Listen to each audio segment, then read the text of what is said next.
was running out of breath there. But happy Gravy Day, everybody. What is going on? It's Past Gravy episode 475 with Alex, Pat, and Robert back again for another fun-filled episode of your favorite podcast. And good to be back, guys. It's good to be back. It's good to be back. It feels like it's been longer than a week. It does. It does. I don't know. It's not even like I don't have a ton of stuff that like I was gonna bring in for the podcast this week necessarily. Like I feel like this is one of those, Robert, just a quick warning where it doesn't look like we have a ton of stuff on the agenda for today. So we're going 4 hours. May go a little off the rails, but we do start every podcast with the Precome segment where we bring our thoughts, ideas, maybe some business pitches to the boys. And we get to y'all's in a little bit, but we're going to start the pod off with ours. And I feel like I found our get rich quick scheme. I'm always looking for a way for us to make some money.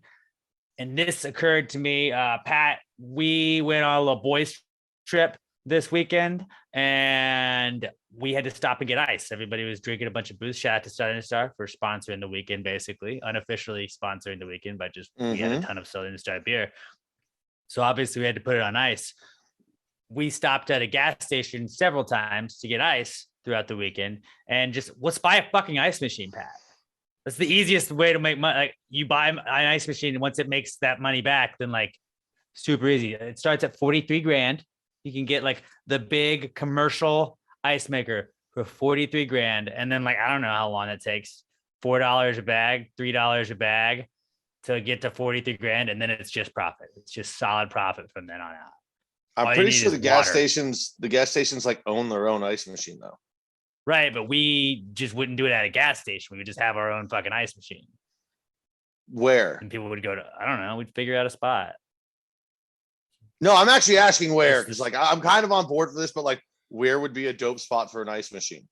Well, because I always thought like storage units, like air conditioned storage units are pretty awesome. Like you just put a bunch of like 10 roofs on shit, and then you're like, here, give me this much a month. I'll collect. Seemed pretty easy, but you have to like upkeep that. Like with a fucking ice machine, like, does it connect to water? Does it still freeze stuff? Done. I guess you got to buy plastic bags. But like it makes just profit after you get your money back on it. Like that's all it is. And like it's not hard to do. Public parks. Just anywhere that people go with coolers. The beach. I mean, like, yeah, again, you're gonna have stores and shit doing that. But like if you just had like a corner that just had ice that you sold. Fucking it's just profit on top of profit. That's our get rich quick scheme. I don't know how. I don't know how quick it's going to be though. That's the problem. Okay. What $43,000 at I'm doing the math. $4 a bag.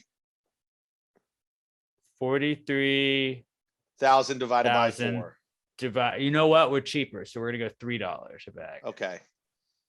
That's 14,333. 14,000. We're round down to 333. 14,000 bags we need to sell to break even at a non-premium spot of selling ice, which is outside a place that's hot. A place that's hot. I feel like we'd still like, because there's nothing better than like when you're like, fuck, I need ice, and then you just pull up upon something like that. We would just be like right past the gas stations. We'd be like, fuck, I forgot ice. Right here, done. I feel like a better thing to buy with that 43,000 would be like a kid's bouncy castle that you rent out for parties. No, we use that with the profit after we pay off the ice machine. But dude, like nobody buys one bag of ice. I mean, they do, but they don't. See, I only ever need one, but I always buy 2 or 3 because you buy and then you throw away half of it. Yeah. I think I still have a bag and a half. Somebody else has a cooler and you're like, let's fill yours up. I got you. I got extra. Don't worry. I still think I have a bag and a half in my freezer from like 2 times ago that I bought ice. You never want to have not enough. Yeah. And worst case scenario, you have to throw out a bag and a half of ice. Okay, you're out $6, Yeah. So like I'm saying, like, yeah, it seems like a lot right now, but I bet like over a summer, you make that back in a second. You don't make it back in a second. Takes at least 14,000 seconds if you're in the most high demand spot for ice in the world and you have enough ice at that moment. And if you can sell the bags of ice at a bag per second. So I like your entrepreneurial spirit. I'm investing in ice. No, invest bouncy in castles, ice, kids. Bouncy That's castles, our way I out think, of are this. better. Because you gotta haul there's it. always kids parties. You gotta drop them off. Yeah, blow them up. I think ice, it's easy, simple, not a lot of work.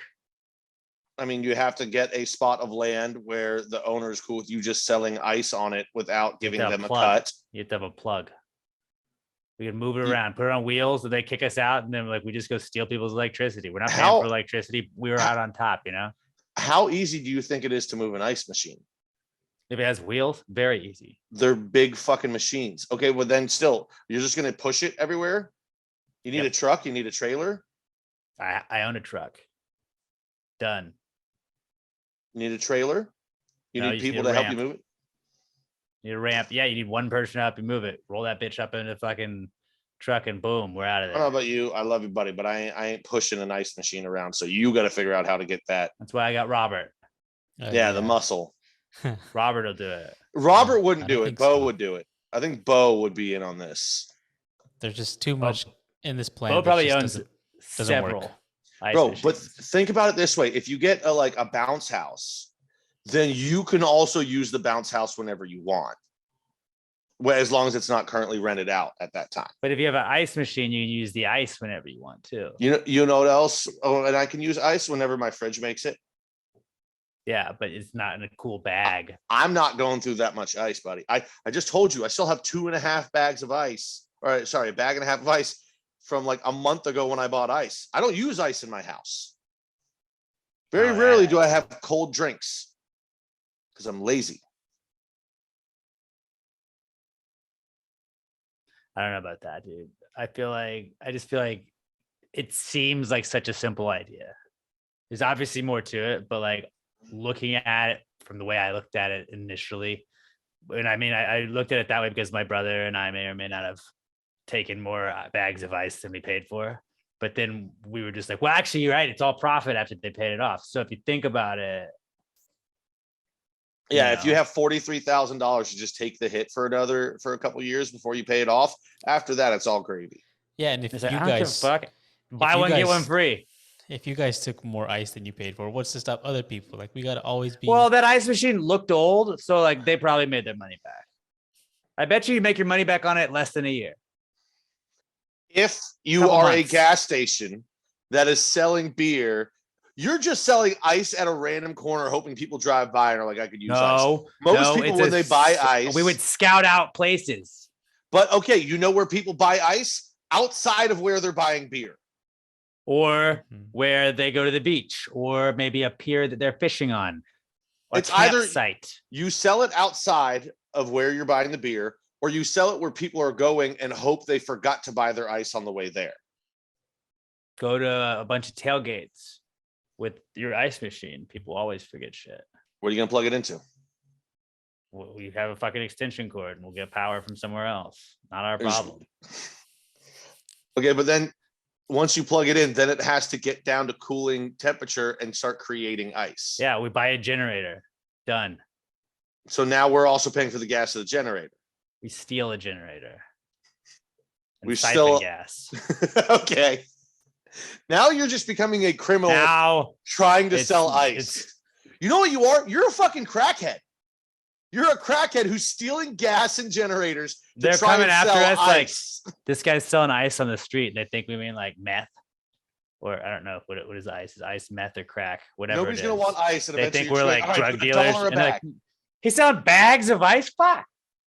I'm not. They're not. No cops gonna worry about that. Come on, man. Just give me $1. I'll give you 2 bags. Give me something. You're a crackhead without the crack. Ice, which is water, which is the most important thing you can put in your body. So really, we're giving you life for the price of just $3. That's not a lot to ask for something that fulfills life. You say so. That's my get rich quick scheme. So when I get rich off of my ice machine that I'll use any money I have left over from the wedding to buy. None of it's for you, Pat. Okay. Bobby, I I'll buy you accept that. something nice. After I cover the cost of a new generator Mhm. and wheels. And gas. storage. No storage. It goes with me. Put a bed on top of it. A tiny house that's just like I move it around and it's just got an ice machine attached to it. So then it's like I just set up wherever. So a trailer with an ice machine. Absolutely. Never been done. Except for when it has. I've never seen it. The way of the future. Well, what if I just turn the whole trailer into an ice machine? Now that's a lot of ice. You could be Trailer Park Mr. Freeze. That'd be pretty sick. That would be like, Huh? Now you're coming that'd be around. pretty cool. I would Now like you're to be coming a redneck version of a Batman villain. Chill. That That was my favorite line. Did you ever see that, Batman, Robert? Of course he didn't. Mm-mm. It was like, they were like, let's just get the most star-studded cast of Batman we can find. And was it George Clooney was that one? It was George Clooney, Jim was he the one Carrey was the before? Riddler.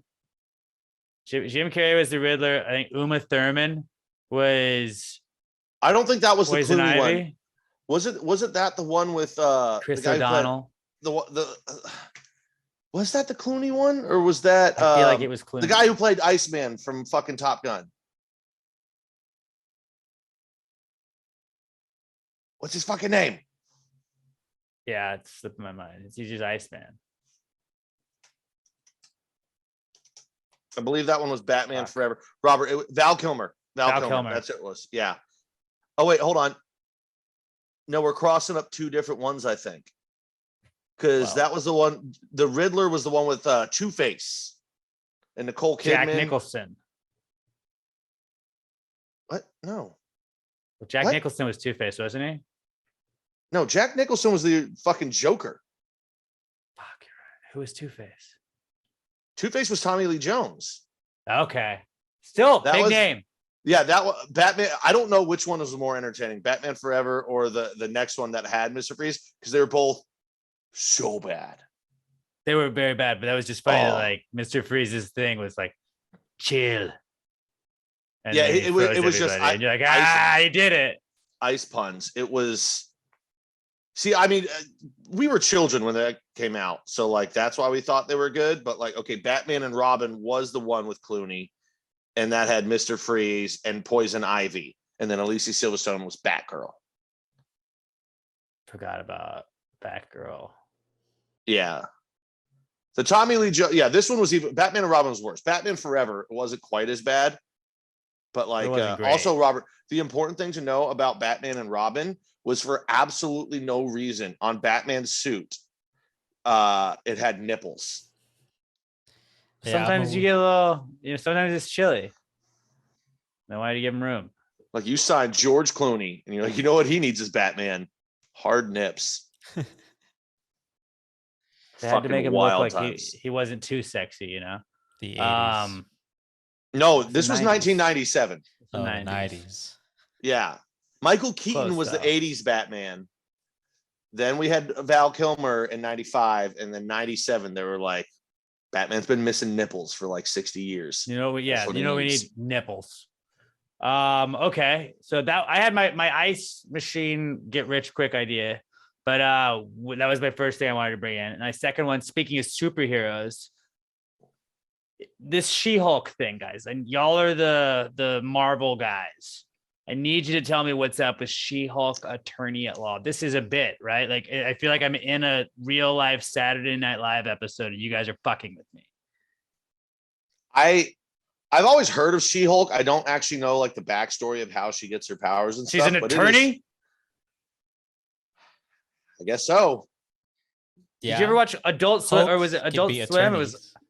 but it was like Harvey Birdman, Attorney at Law. It was like that was a Awesome show. funny show, though. It wasn't serious. It's like this seems like a bit that we're a part of, where they're like, I bet you they'll still see it though. I bet you we'll get all those people to go see it though. I'm gonna watch every Like- episode. It's a TV show. It's not a movie.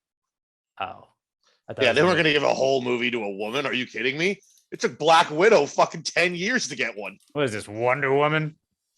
That's what made the cast the cast photo made me laugh so hard because I'm looking through. It's just women and Mark Ruffalo. I was like, oh, the who Hulk. was the Hulk? Yeah. Yeah. Yeah. But I was just like, oh, they had to tie him in there. And the whole trailer is she just like, no, I'm a lawyer. He's like, you're a superhero now too. Deal with it. Throw something far. And then like the next scene is her throwing something far. And then it cuts back to her. She's like, I'm green and in the courtroom. I was like, what the fuck is happening right now? Yeah. It's going to be awesome though. Know what to think of it when I see the commercials from like, this is fake, right? All these MCU shows are awesome though. It's going to be fucking great. Like you guys are fucking with me on this one. Would you take the Hulk as an attorney? Like seriously, I wouldn't. That's the pro bono lawyer that you get, and you're like, I'm gonna lose this case. All right. The Hulk is a scientist. Yeah, Okay. first of all, David Banner is one of the like 2 smartest men on the fucking planet. So yeah, I think I'd like him as my lawyer. I don't know about this chick, but she was already a lawyer, so she's got to be smart. Now she's just smart. But first off, and I'm strong. talking a woman. You want a woman lawyer? Come on, guys. Oh no, I'm just kidding. the only 2 things scarier Although than Marsha a woman Clark lawyer. did fuck up the OJ case, and I she don't know. was in charge of it. The only thing scarier than a woman lawyer is like a woman doctor or a woman pilot. No, thank you. This week on Misogyny with Pat. hey, you want to hear a right-wing joke, right-wing talk radio joke? But they got us on She-Hulk. Just wait until They Hulk comes out. No, man, I'm waiting for Gem Hulk. The doctor was a woman, guys. Grow up.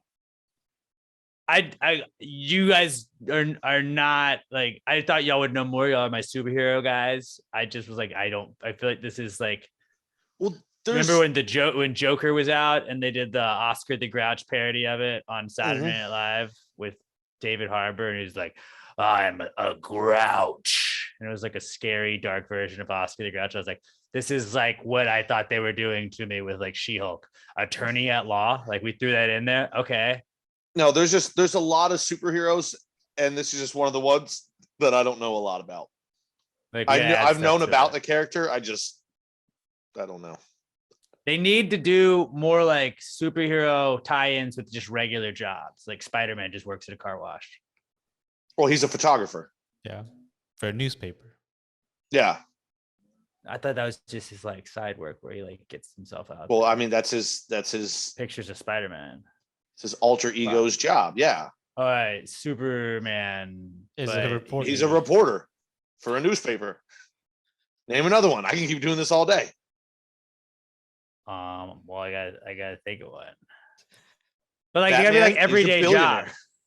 Yeah, he's rich. Such a regular guy thing. He's a trust fund kid. Just but like Robin would have to have like a day job. He's not quite like superhero status. He's just like, well, Robin the pedicab driver. He was a trapeze artist, and then his whole family died. And then the next Robin was you can't go back to that. Was a street thug, and then Batman pulled him off the streets. You don't and then need he was this life. The ward of a billionaire, which is super relatable. But like Daredevil's Robin, another lawyer. Thor is a god. of course he is. I just think like Robin would be the best one. It would have to be like a cast up that's like not the main superhero, but like their sidekick. And Robin's really the only one that I can think of because I don't know a ton of superheroes off the top of my head. But like him, he's the guy that like is outside Minute Maid Park, like giving you rides home. He's like, anybody need a ride? Anybody need a ride? Like, is that Robin?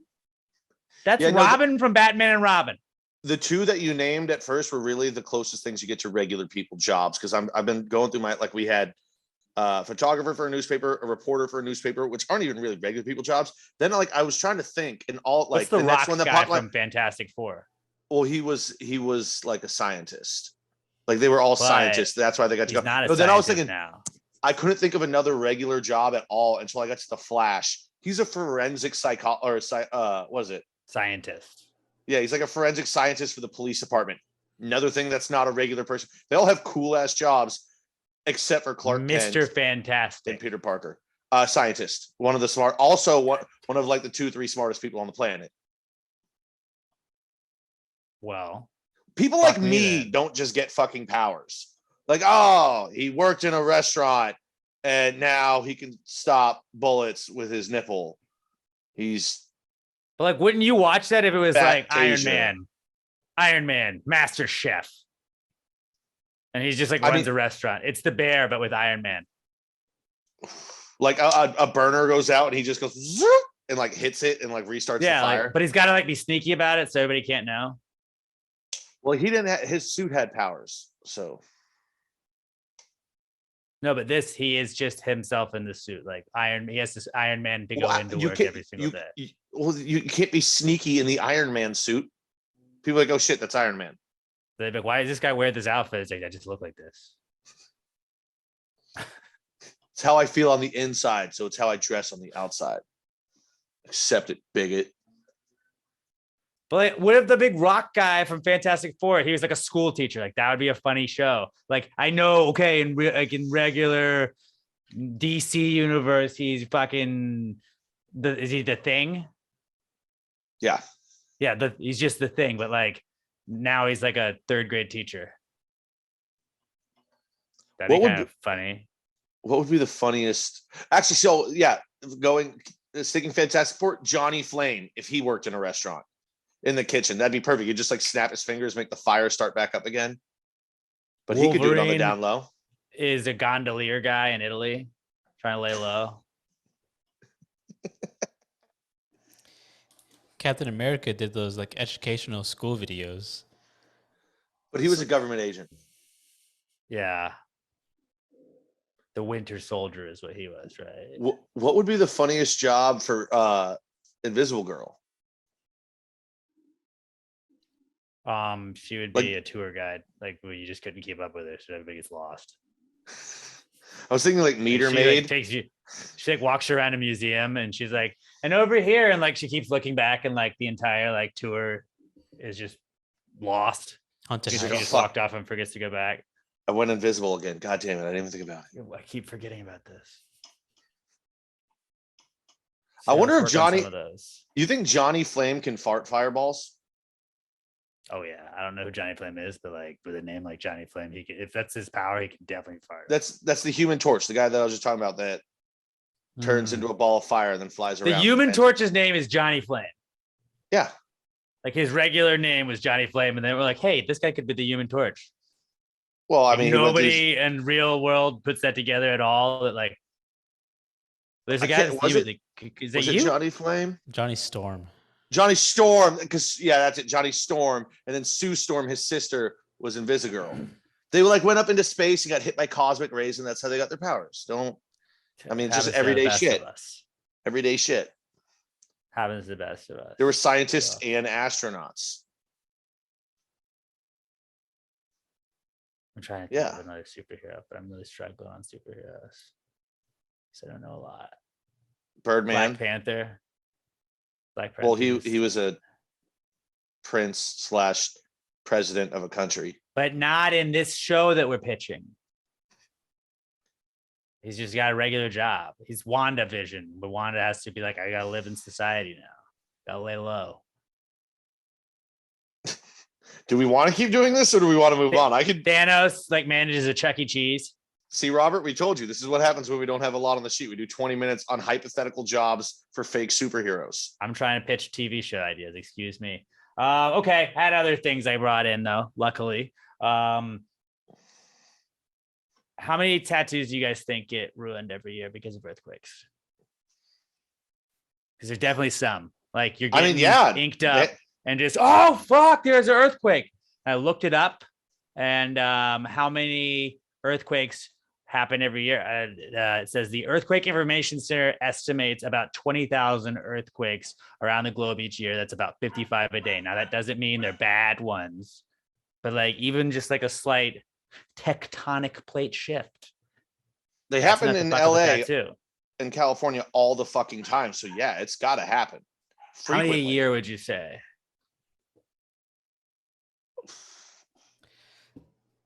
I just looked it up. 100 I in looked up- California? Someone's asking the same question, and a reply to that, someone said, my best friend's dad was having eye surgery in the 80s when an earthquake happened, lost the eye. Yeah, I That's mean, a terrible. scalpel, you're trying to slice off a thin layer of somebody's eye and the ground moves, you went, ah. So like with tattoo, I don't know, 100 in LA every year would be my guess. I'd say around 100. Uh, Not that it like ruins it entirely, but like you gotta like maybe make an adjustment to what you were gonna get. yeah. It's just a rumble and oh shit. That's a really long line. You gotta edit that. You gotta go back and fix that. I'm gonna have to go. I'm gonna have to find a like tattoo artist from LA on Twitter and ask him that. Like somebody that like not a famous one, someone who just is one and has like I don't know 100 followers. So like they would definitely see my question if I tweet at them. Yeah. There's definitely a bunch. I feel like. Oh yeah, people love I'm gonna tats. say Though. 100. I'm gonna say 100 a year. I mean that's just in the shops, all fucking amateur tattoo artists in people's garages and shit. You're in prison getting tatted up. Bro, prison tats be real. They don't do cover-ups on those. Probably not. I don't know if they do. Never had a prison tat. Me either. I'm working on it though. It's the dream though. So yeah, that's all I brought in today, fellas. What did you guys have for a homeroom? I sometimes wonder if like something really wrong with me. Or like what? Yeah, there is.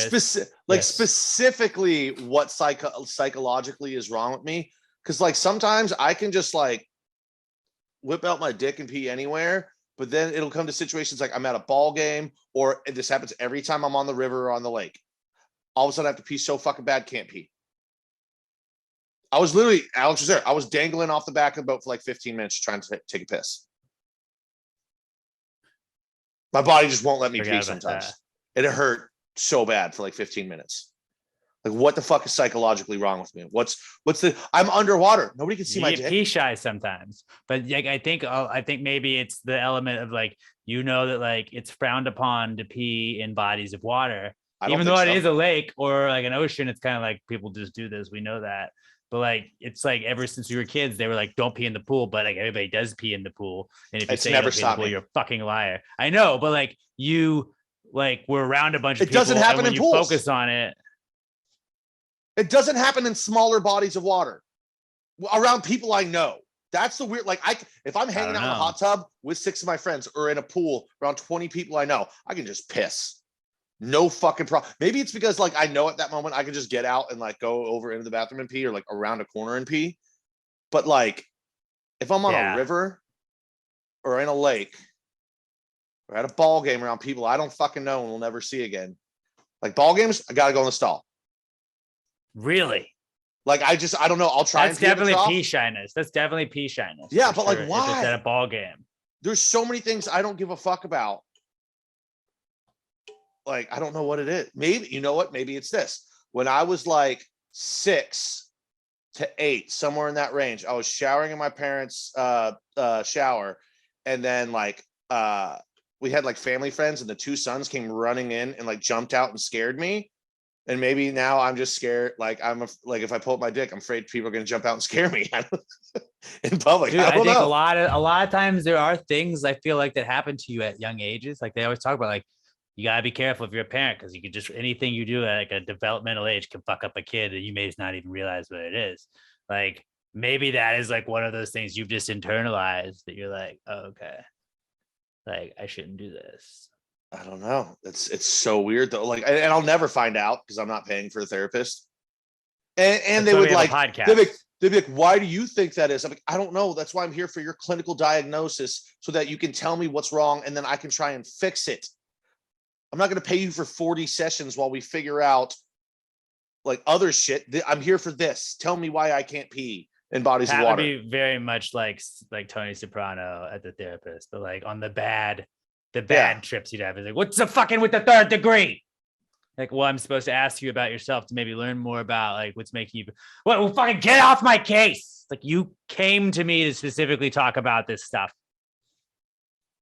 Like, yeah, specifically this stuff. You'd knock everything off the desk and storm out Without and knowing not me, come what back have you for 2 told? weeks or What have 2 you told the months. other 80 people that have come to you with this problem? I don't know. Generalize between those, and then I can be like, well, I'm kind of fucked up for this reason. Let's narrow into that area. Look, the way I was taught is we don't go to therapists, even though I do think that going to a therapist is probably helpful. But like what I would I'm do, sure it would just help. go to Reddit and type in the question, see if somebody else has answered the similar question. That's what Reddit always has. Somebody paid for it and I could drink during it. I think I might go to therapy. I think it would actually be very helpful for me to go to therapy.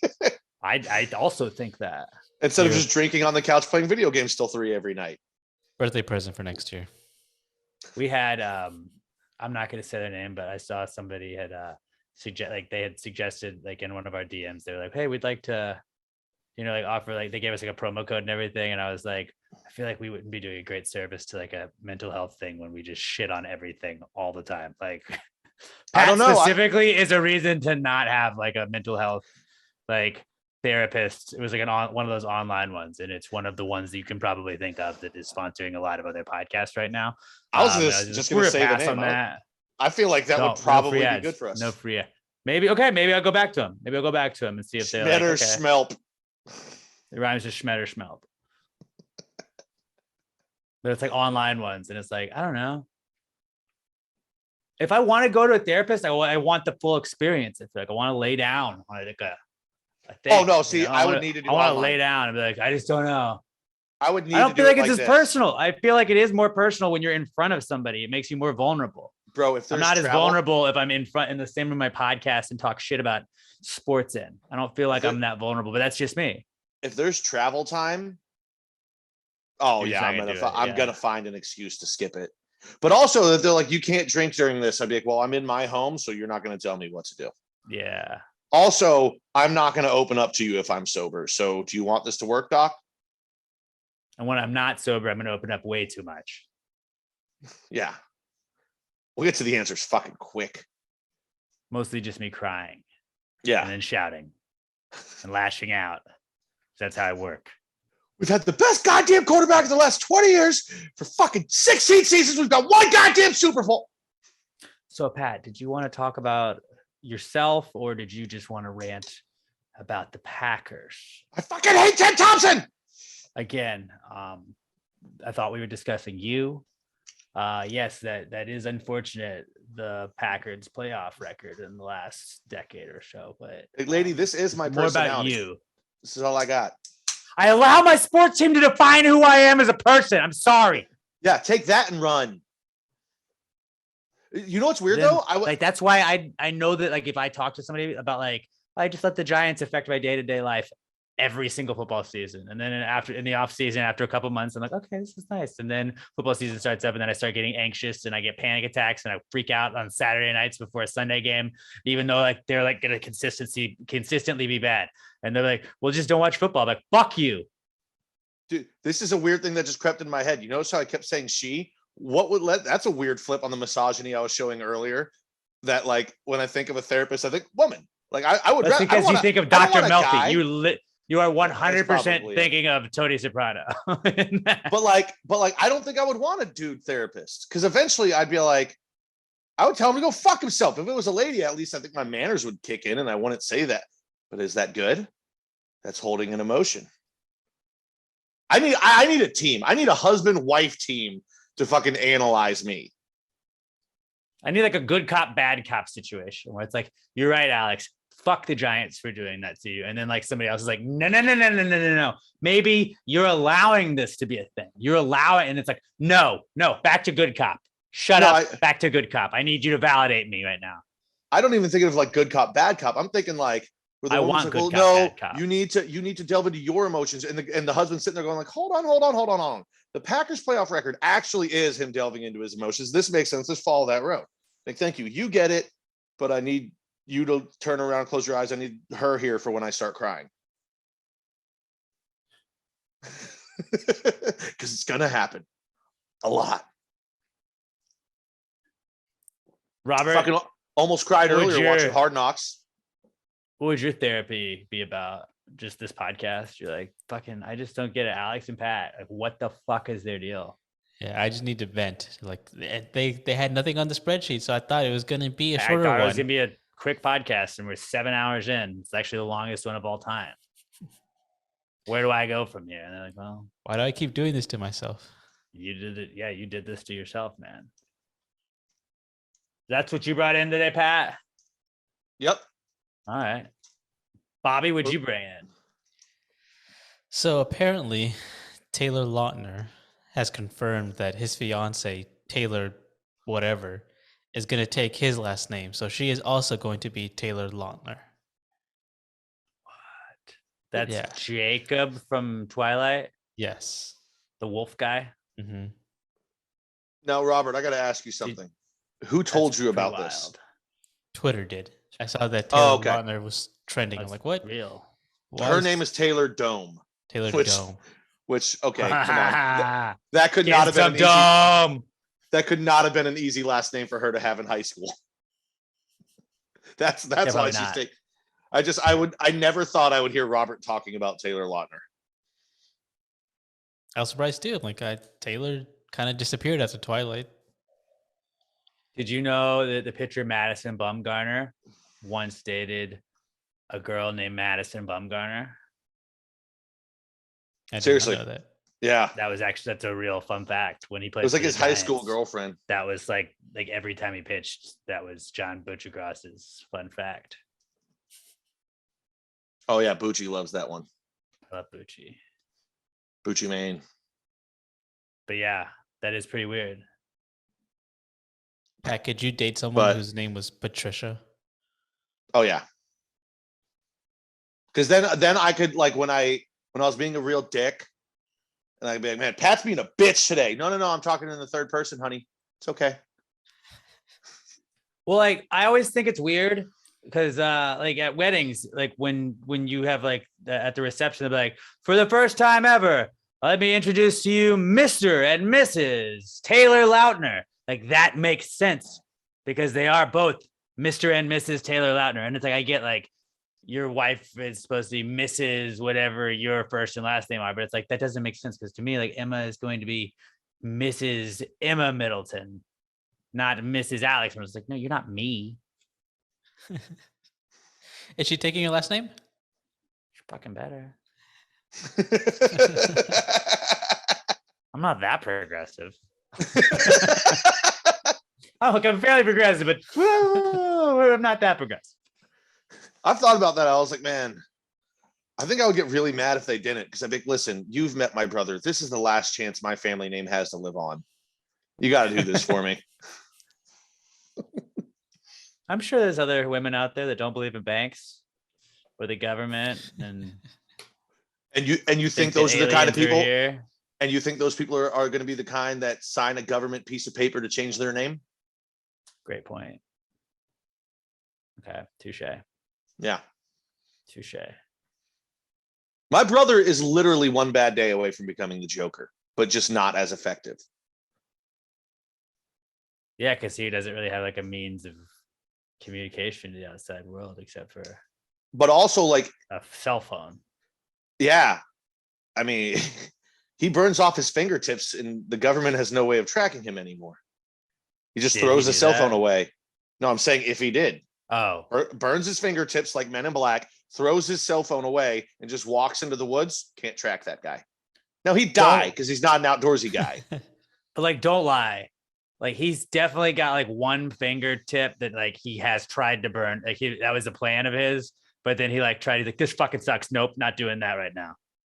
Oh Like, no! he hasn't gone. He's like tried to burn off like one of his fingertips. Just like he was gonna go like full off the grid. It was like, nope, not doing No. that. That really hurt.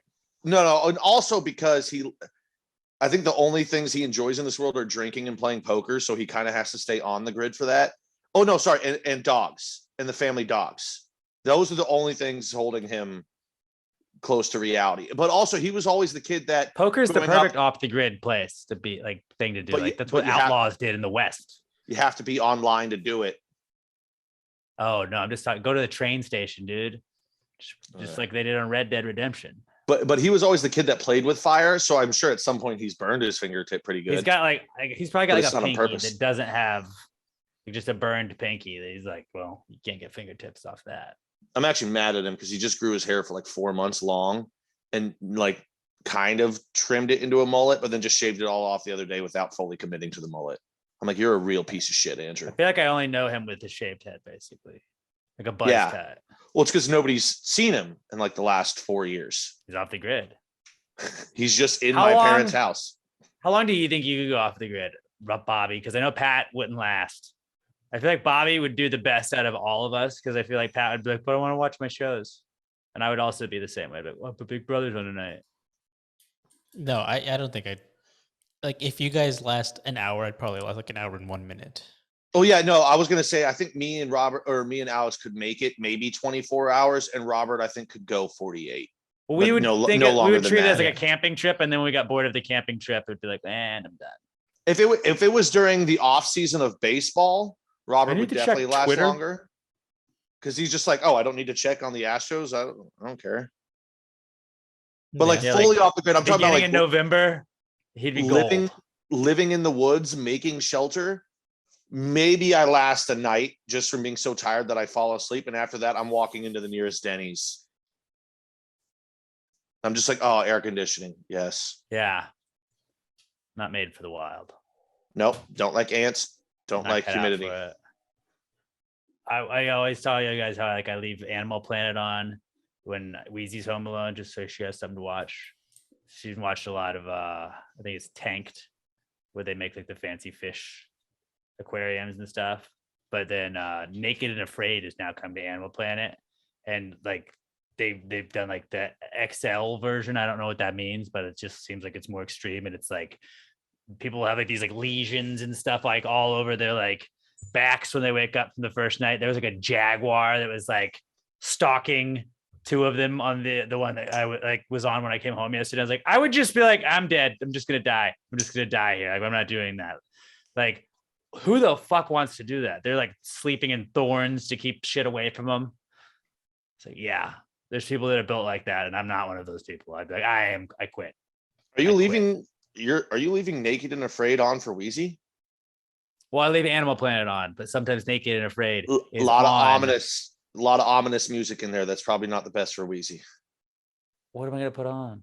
My buddy leaves on, like, you can look up dog playlists on like Spotify and stuff. So it's just like happy, very calming music for them. I'm an iHeartRadio guy. I'm so- sure they have them on iHeartRadio as well, or YouTube, wherever.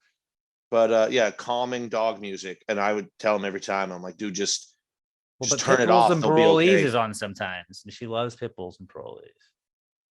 I mean, who doesn't love pit bulls? Or Deadliest Catch. Without the crabs? Sometimes there's crabs. We're A lot of almost times out there's of crabs. gas, so called it. Come on, man. I was setting you up Oh, to sing Dale Doback. yeah, well, fuck that up. Fuck that up for sure.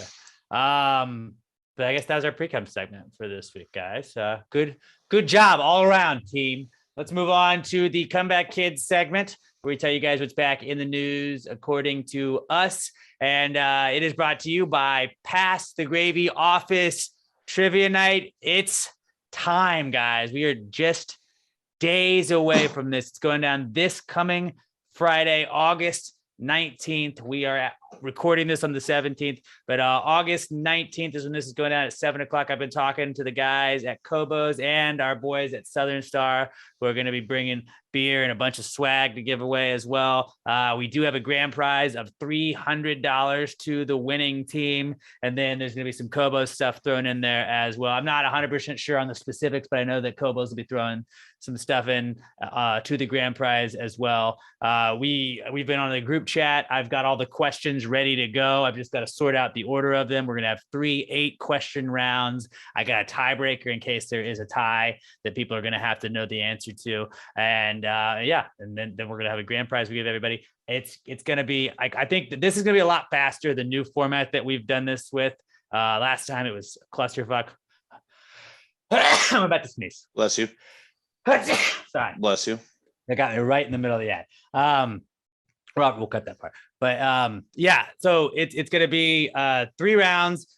You can go buy the amazing, like the best food in the world from Kobo's. Southern Star's the best beer in the world, the best show in the world, the best of everything, all in one place. Gonna start at 7:00. Get you there. We probably put teams of like 5 or 6 people, maybe cap it at that, to kind of keep it even, I guess. And then in between rounds, we're gonna be calculating the score. Pat is gonna be our fucking security enforcer. Like there will be no cheating on this one. Last time we did it, we were like, if you see something, say something. And sometimes people were like not saying something. Pat's gonna be walking around. If he sees anybody on your team pulling out your phone, you're gonna get shamed. You're gonna get loudly shamed by Pat, and then you're gonna be shot by water guns. By water guns. We're giving him a water gun, maybe with hot pepper sauce in there. Who knows? I don't know. You don't know. You don't know. But if you get caught once, you're gonna get loudly shamed in front of everybody. If anybody on your team gets caught a second time, team is disqualified. You don't have to leave, but you cannot participate in trivia night anymore. It's gonna be a ton of fun. Kobo's, this is the first time we've done anything with them. I mean, I've had Kobo's many a times. It's one of my favorite local establishments. It's gonna be my first during the rematch of the World Series. It's going down this weekend. Astros at Braves, so that'll be on the TV. We can be watching that while we're doing all of this. And then, I mean, hopefully it doesn't take 6 hours. So they're up until midnight. We can hang out and have ourselves a nice little time after trivia is over. I know I'm planning on doing that, but it's going to be a great time. Passive Baby Office Trivia Night going down this Friday, August 19th at Kobo's Q, located at 2012 Rusk Street in East Downtown, right next to Minute Maid Park, basically. It is going to be so much fun. I'm really looking forward to this. I feel like we're going to have a great turnout according to what everybody's been saying on social media and everything. It's a lot of fun. And the last time, I think we kind of put it together on our own. Again, all these questions are stuff that I have come up with. I didn't go order like a trivia book or anything like that. But it's going to be a bunch of fun. And I don't think Pat got to make it to the last one, but he's going to be at this one. It's going to be great. Pass the Gravy Office Trivia Night this coming Friday, August 19th, starting at 7:00 at Kobo's Q, 2012 Rusk Street in East Downtown. Excuse me. But go on our Twitter. It's pinned to the top. You can go get all the info you need on our Facebook page as well, or just DM any of us at Alex J. Middleton, at Not Pat D, and at Robert Barbosa. We'll send you in the right direction. But it's going to be a ton of fun. No cover to come in. So you could be walking away with all that prize money for absolutely no cost to you whatsoever. Do try some of the best beer in the world. Do try some of the best Kobo's food in the world as well. But we're looking forward to seeing you guys at Office Trivia Night this Friday, August 19th at Kobo's Q. This, guys, is the Comeback Kid segment. It's the Comeback Kid. The Comeback Kid of the week. The Comeback Kid of the week. Bitch. Our first Comeback Kid this week is lakes. Lakes are back, guys, because I went to a lake this weekend. That's really why lakes are back. Yeah, it was sick. Except for, should I show my injuries on the right now? So you're saying you're injured, not hurt? Not hurt. Not even really injured. I'm scraped and bruised. So you're hurt, not injured. Well, I can at least show the knee. I didn't know if you were going to use it as a not cool. No. If you were going to use it as a not cool. No, but this isn't a not cool. This is fucking great. So there's the knee, guys. I fell down 12 concrete stairs. At least, yeah, I tumbled. Should I show the other one? You think that's gonna get us marked? It's my hip. We're gonna get kicked off of YouTube. Okay, that's why. Anybody that wants to see it, just let me know and I'll send you the picture. All right, here's your warning on the video version. Do it now. Go quick. Okay, quick. Not too long. Ooh, yeah, that's a pretty bad bruise. Yeah, that's a pretty bad bruise. I didn't show anything that doesn't show up in a bikini anyway, so I think we're okay. But yeah, even with that, lakes pretty sick.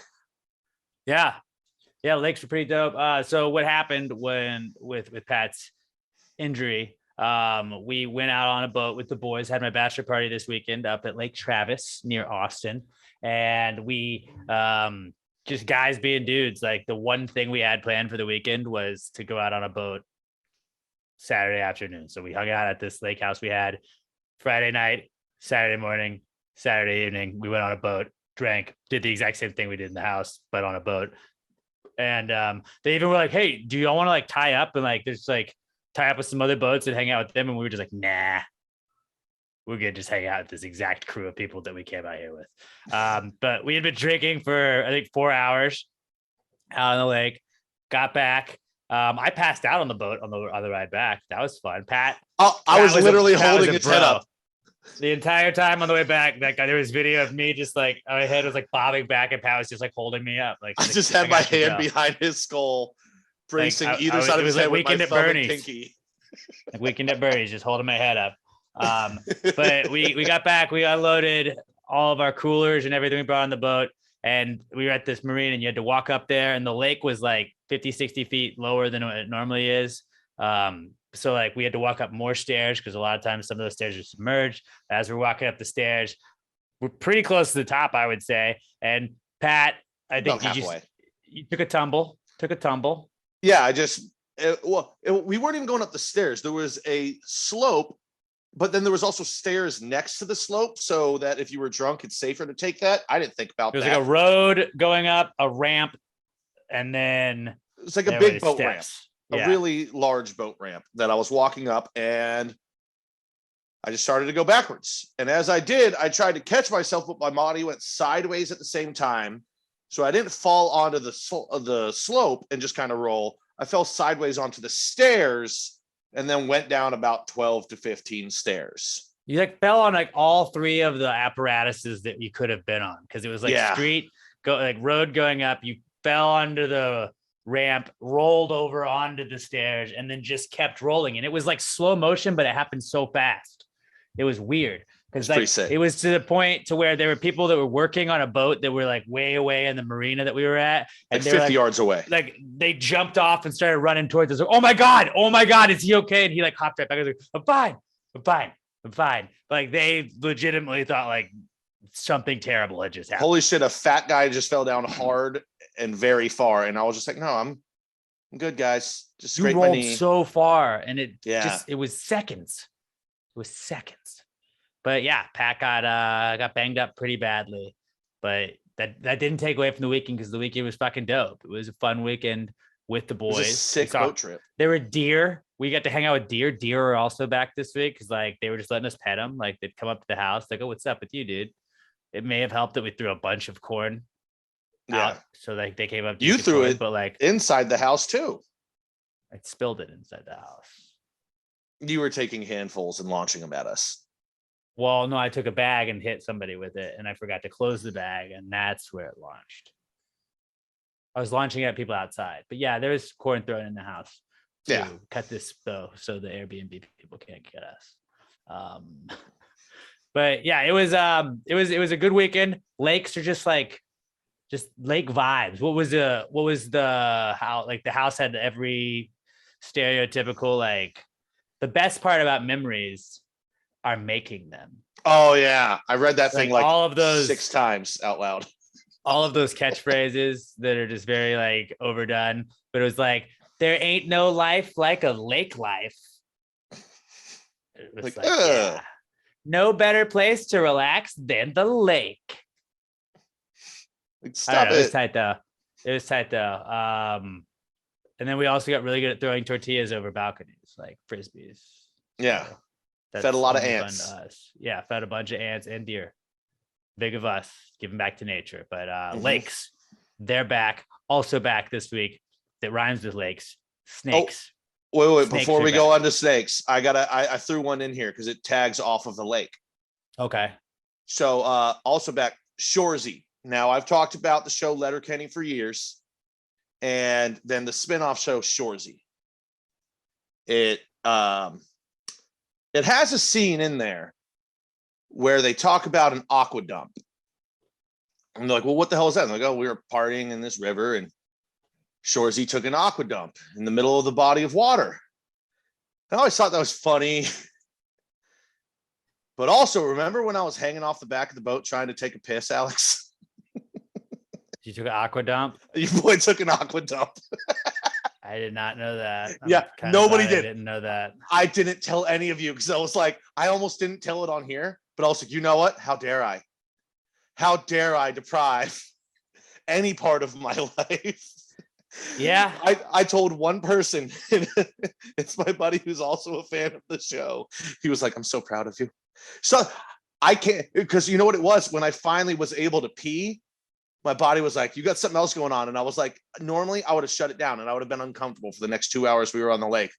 But this show gave me the confidence to be like, whatever, taking an aqua dump. Wait, were you just trying to go off the side and just piss into the lake, or were you No, in the I was- water trying to piss? I was hanging on the back ladder. Because it was pontoon, so it's got 2 ladders that you climb up next to the Did motor. you like shit in your bathing suit? No. I know. Yes, I should have. No, I pulled my bathing suit down and just dumped right into the water. Good. All right. Kind That's of a in the little bit direction better. that you guys were all floating on top of that big mat. I'm glad we didn't know that. I'm also glad I showered later that day. That was Oh, dude, a it was. lot of people didn't. I laughed so hard in my head while I was doing it because I just kept thinking back to Shorzy. Well, good for you. Yeah. Also, I've been waiting for like 3 days to see the look on your face when I finally told you that story, and it was just as funny as I thought it was going to be because the look on your face was, man, I really regret having invited Pat to the lake this weekend now. Are you texting the group chat right now? I'm not. You looked down, I saw your thumbs going, and I was like, oh, yeah, I can't wait for that one too. Because I knew like 3 of the guys, and there was like 3 of the guys that I didn't know. And after having met me, I feel like nobody will be surprised by this story at all, actually. So I'm really excited for it to finally get out there. Also, just to add to my legacy of being an absolute fucking dirtbag, Robert's never going to look at me the same again. I'm just never gonna look at you. Yeah, but I also never think look at you. I think Bo respects the move. Robert doesn't. I don't even know if Bo would respect that. But Bo's a rebel. I'm just glad I didn't know that until after. So yeah, guys, So- and it was honestly kind of freeing. So if you ever get the chance, I highly encourage taking an aqua dump. I'm always just worried it's gonna like bounce up and hit me. Yeah, I just kind of slid my ass out a little bit. Yeah, but you never And- know. The tide. You don't know. I got lucky. I'm not gonna lie. I got very lucky in that regard because I had no idea Tide which way it hit was ya. gonna move. But yeah, Well, Aqua that was a dumps. thing that happened. yep, That was the thing that happened. I'm this proud of that. weekend. Another thing that happened this past week is now, like you guys know, us versus robots, just an ongoing feud. Not trusting them. But I appreciate that you guys just send me all the terrifying videos now that you see, because snakes are back. Snakes, lakes go hand in hand. They rhyme, but they're like, some fucking asshole was like, hey, it'd be a great idea is if we made a tube that we can put a snake in, and then we also put legs on it. So now snakes can have legs. It's like, yeah, that's right. Like, let's get these terrifying animals or reptiles, whatever the fuck a snake is. Like, Satan used to be a fucking snake. Like, let's give Satan his legs back. It's like in Harry Potter when they were like, oh, hey, Voldemort's just a fucking thought now. Like, we fucking, like, Harry fucked him up. And like, what if we gave him like his power back and like let him become a person again? And it was like, that's not a great idea. And then they did, and he fucking nearly took over the whole goddamn world again. Like, yeah, bad idea. They're Voldemorting snakes again, guys. They're Voldemorting snakes. We took away their legs for a reason. They're like, no, let's give snakes robot legs, like stronger legs than ever. Not just legs, like legs that are really fucking strong and like robotic and shit. And there's just a snake sliding in a tube, walking around and shit. Fucking no. I really wish I hadn't just looked at We that. don't need that. We don't need robot snakes. It's a bad idea. It's a fucking terrible idea. And we need to stop it immediately. I really, really wish I had not just looked at that. I saw the snake's head and just like the little arms, and I was like, It looks like a smaller Komodo dragon now. I don't like it. And it's got the tube that it can like still slide out of. So it's like, yeah, it can still choke you to death. but it can just get to you faster, probably. How about we get it inside the tube and then the tube collapses and kills it? Dead snake. Problem solved. But also, like, what if you smoked out the tube, dude? Just got him really high. Nope, I don't get Just near. vibe. What if you just vibed with him a little bit, My feet can't stop moving right now because like where you keep saying the word snake and it's just making me uncomfortable and I don't like it. Yeah, no, it's a bad idea. Robert, what are your thoughts on robot snakes? Can't hear you. Yeah. You like, There you go. Yep. nope. Nope. Are you hearing the static too? Is that just me? All right. Now Oh, there we go. There we go. There we go. We're back. Sometimes this cable freaks out. Yeah, there you go. Yeah, it's not a good idea. Unsettling. Right. And this is such a like stark difference between how Pat was like 2 minutes ago and then how he is now. Giving snakes legs not a good idea. Because like it's like the whole robot thing, which I also saw the video that you guys sent me. So great with somebody from the Gravy Gang sent me where they're like, oh, hey, remember when you said like bad idea to put guns on robot dogs? Now they have grenade launchers on robot dogs. And it was like, this is what the army's working on. Like, that's a bad idea too. Because now they're just like, and fuck you, you got grenaded. No, dude, they're gonna work with us. It's like, yeah, until they figure out how to not work with us, and they're gonna turn on us. There's gonna be guerrilla warfare with fucking robot dogs. And they're probably going to team up with the snakes, which is even worse. Because the second these snakes figure it out, like they'll figure out how to use robot legs, and then they'll just be able to like do other shit that they can't do with just slithering, It's not a good idea. Well, we will have straight up lizard people because it'll be snakes controlling robot bodies. It's terrifying. It's terrifying. Snakes are back though, and we need to eliminate them. We need to eliminate snakes. All snakes. Kill them all with fire. Fuck them. Fuck snakes. And if you have pet snakes, fuck them. Fuck's wrong with you? Fuck is wrong with you? Weirdo. My brother had a pet snake. I've told you guys many times on this podcast, and I was like, that was his psychopath phase. I'm not fully convinced he ever grew out of it. Your brother is kind of a fucking psychopath. No, because he doesn't. He's a dog guy now. He was a snake guy. Now he's a dog guy. And I was like dog guy version of you, don't like snake guy version of you. He's a psychopath who's got his life together. Got his life together right after he got a dog, though. The psychopath is still in there. I think he's working on it, though. But yeah, it's weird. You're like, out of all things, I got a snake. That was the pet you chose? Robert had birds at one point, and I was like, not a traditional pet, but okay. It's not like weird to have a bird. It's weird to fucking I wanted a snake. Did he ever lose a snake? Yes, he did. He did lose the snake. I remember he called me. He was like, dude, Scooter got out. I was like, what happened? Where? How? Why? He's like, I was cleaning his tank. I set him down. I can't find him. He was out for like, I think 2 weeks. And I was like, you just had and it was like a boa constrictor. It was a Brazilian rainbow boa constrictor.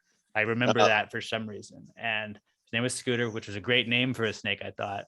But he said he was doing some laundry, and he was like picking up laundry he had stacked on his floor, and like he just like picked it up, and Scooter fell out of like a shirt or whatever. And it was like that snake probably just was nested in there forever. But like he could have fucking easily just crawled up on the bed and been like, "You're dead."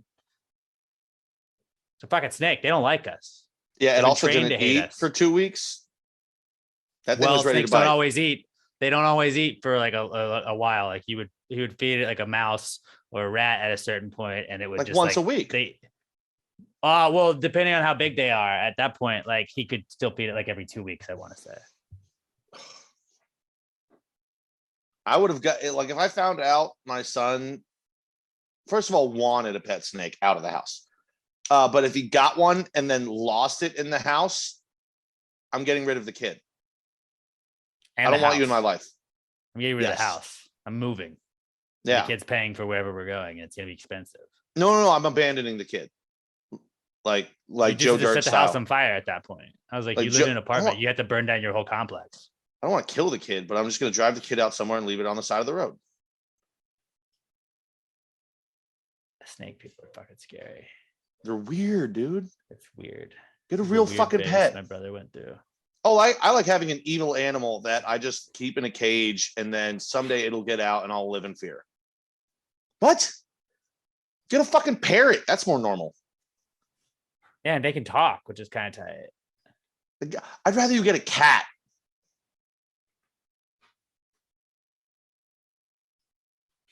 Yeah, more than a snake. Definitely more Yeah. than a snake. I don't even know how you had to think about that. Cats can be cute. They're also assholes. But you know what they aren't? Yeah. Evil fucking satanic creatures that's eyes are slanted to look evil. And even the Bible told us, don't fucking trust them. It's a goddamn snake. Like snake, like I'm trying to think of like biggest red flag animals that you can own. And it's like snake is number one. I feel like rats are very high up there. I don't know if rats are worse than tarantula people. Because tarantulas are just like, no, nobody should own a tarantula. Yeah, it's just both of those, you're just looking for attention, but not in the right ways. You know how you get good attention? It's like, what's wrong with you? You get a dog. Who hurt you? Yeah, get a you dog. Get a dog. People want to see your dog. Like, and even like the people are like, oh, but like I'm a super Halloween all year round. Like I need a tarantula. It's like, no, get a black cat. You're good. Get a cat and name it Wednesday Addams. There you go. Yeah.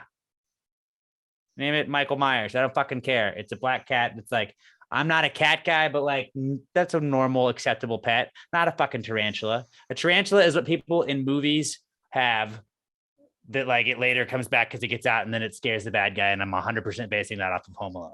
Okay. Mm-hmm. It's a weird pet. Don't be a weird pet guy. Weird. Scorpions. Like, why do you own a scorpion? Why do you have a fucking pet scorpion? That's weird. There's one acceptable weird pet. Ferret. We already talked about ferrets last week. Remember? Kind of weird. Oh no, that's why I said it's a weird pet. It's very weird, but also I'll accept talked about it on the other podcast on Past Great Bro. I think that's where it came up because we had the live chat when people were like, I like ferret. Yeah, I love the movie Kindergarten Cop, and that ferret was really cool. So I will accept the ferret, but it is a weird pet. Where do sugar gliders rank in this? That was an inherited pet, but like it's that's around really ferret. A pet. It's around ferret. It was a weird thing to own. It was a weird thing to own. I'll give you that. It's but too it's not small. Like it's like this for big. help animal. It's basically like having a hamster. Hamster's like that's a useless. Like a hamster squirrel. It's not a weird pet. A hamster's a useless. It is a weird pet. It is a weird pet, but I don't think it's as much of a red flag pet. You know? No, it's not a red flag one. Ferrets are fucking cool though. You can have ferret. Ooh, actually, you know, it'd be a dope pet to have mongoose. And then if you meet anyone that has a snake pet, you have your mongoose fucking kill it. It's actually a great point. Mongooses should be more often. I don't know. They might be really mean animals, though. I don't know. Mongoose? How big is a mongoose? What's a mongoose go for, you guys think? I want to say a mongoose probably going to run you a couple hundred. And as far as size, maybe like 1.5 feet. Something like that. I mean, that sounds like it's probably pretty close. Baby mongoose, $2,500. Okay, that actually makes more sense because it's a very obscure animal. Now, how big is a mongoose? Do mongooses make good pets? Well, let's go find out. Petkeen.com says we certainly don't endorse keeping these animals. We certainly don't endorse keeping these animals as pets. You can, if you do your research and take the necessary time to raise them, though. Are they friendly to humans? You can get a ton of mixed opinions. They are undoubtedly hostile towards humans. Plenty of pet owners claim that they've domesticated their mongoose, that they're no longer aggressive. Dude, they look fucking scary. They look like little baby honey badgers. Yeah, so a mongoose, it'll get like on the large size, the Egyptian mongoose, which is of course the mongoose you want in case you That's ever. My favorite mongoose. Yeah. If I had to pick a mongoose, it's obviously the Egyptian mongoose. But what if you come across a cobra? You need the one that knows how to deal with it, and that'll be about fair. 2 feet tall, which is kind of in the realm of what I was thinking. But yeah, they do seem like little evil bastards. But hey, you got to fight evil with evil sometimes. Yeah, that's a very good point. And it's just like weird that like there's an animal that's just like the villain to snakes. I see a mongoose. Just seem like they wouldn't have a villain, but it's like mongooses are like, nope. I feel like a mongoose is like a militarized ferret. Yeah, right. Same body shape. It's like a little baby Wolverine. Yeah, ferrets are just a little bit smaller. It's like a Wolverine / prairie dog had a baby. Yes. and a honey badger. Sprinkle in a little honey badger. We learn all kinds of stuff about animals today. I mean, Maybe we look don't at buy a- mongooses. No, but a ferret. I kind of want a ferret now that I'm looking at Don't pictures get of a ferrets, ferret. dude. You're I'm gonna not regret it. gonna. They're gross. They stink. You're not a super hygienic Yeah. guy anyways. You're not gonna You- clean it. You got it'll shower with me. You don't have to feed it that much because it's small. No, you definitely have to feed it. I'm saying, yeah, you don't have to feed it that much. It's not going to eat as much as a fucking pit bull. But see, if the mongoose, you don't really have to feed it at all. You just let it go find snakes.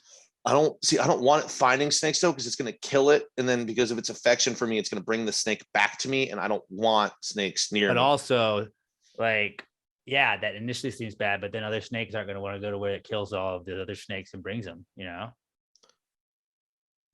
So mongoose probably not a good idea, but like Mongoose, we're out on mongooses. How much does Ferrets, a Pat's ferret kind cost? of lukewarm too. yeah, like I said, it is You can the steal a ferret. acceptable. It's the acceptable weird pet. I want to Not see a how red much flag, this costs. not a red flag pet, but red flag pets are like tarantulas, rats, snakes. I will throw scorpions in there as well. That's- Like any sort of like bugs. That's a weird thing to have. They say ferrets probably around $100. That's not bad at all. That's doable. That's like 25 mongoose. No, you could buy a mongoose for 25 ferrets. Excuse me. Yeah. So maybe I get a ferret farm and I trade in some of them for a mongoose. Dude, who do you think wins in a fight? 25 ferrets or a mongoose? I mean, 25 is going to gang up I on think it. that's a lot, but are they bred to Yeah. fight? Because a I mongoose think- fucking well, is. It's an animal. Animals have fight or flight, and like you attack, dude. It's a gang of ferrets, dude. You come after one of them, the rest of them are Yeah. gonna. Just, I mean, I think they probably ultimately win.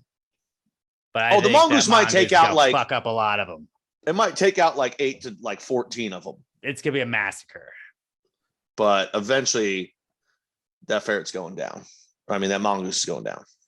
Really went off on a weird tangent there, but snakes comeback kid this week.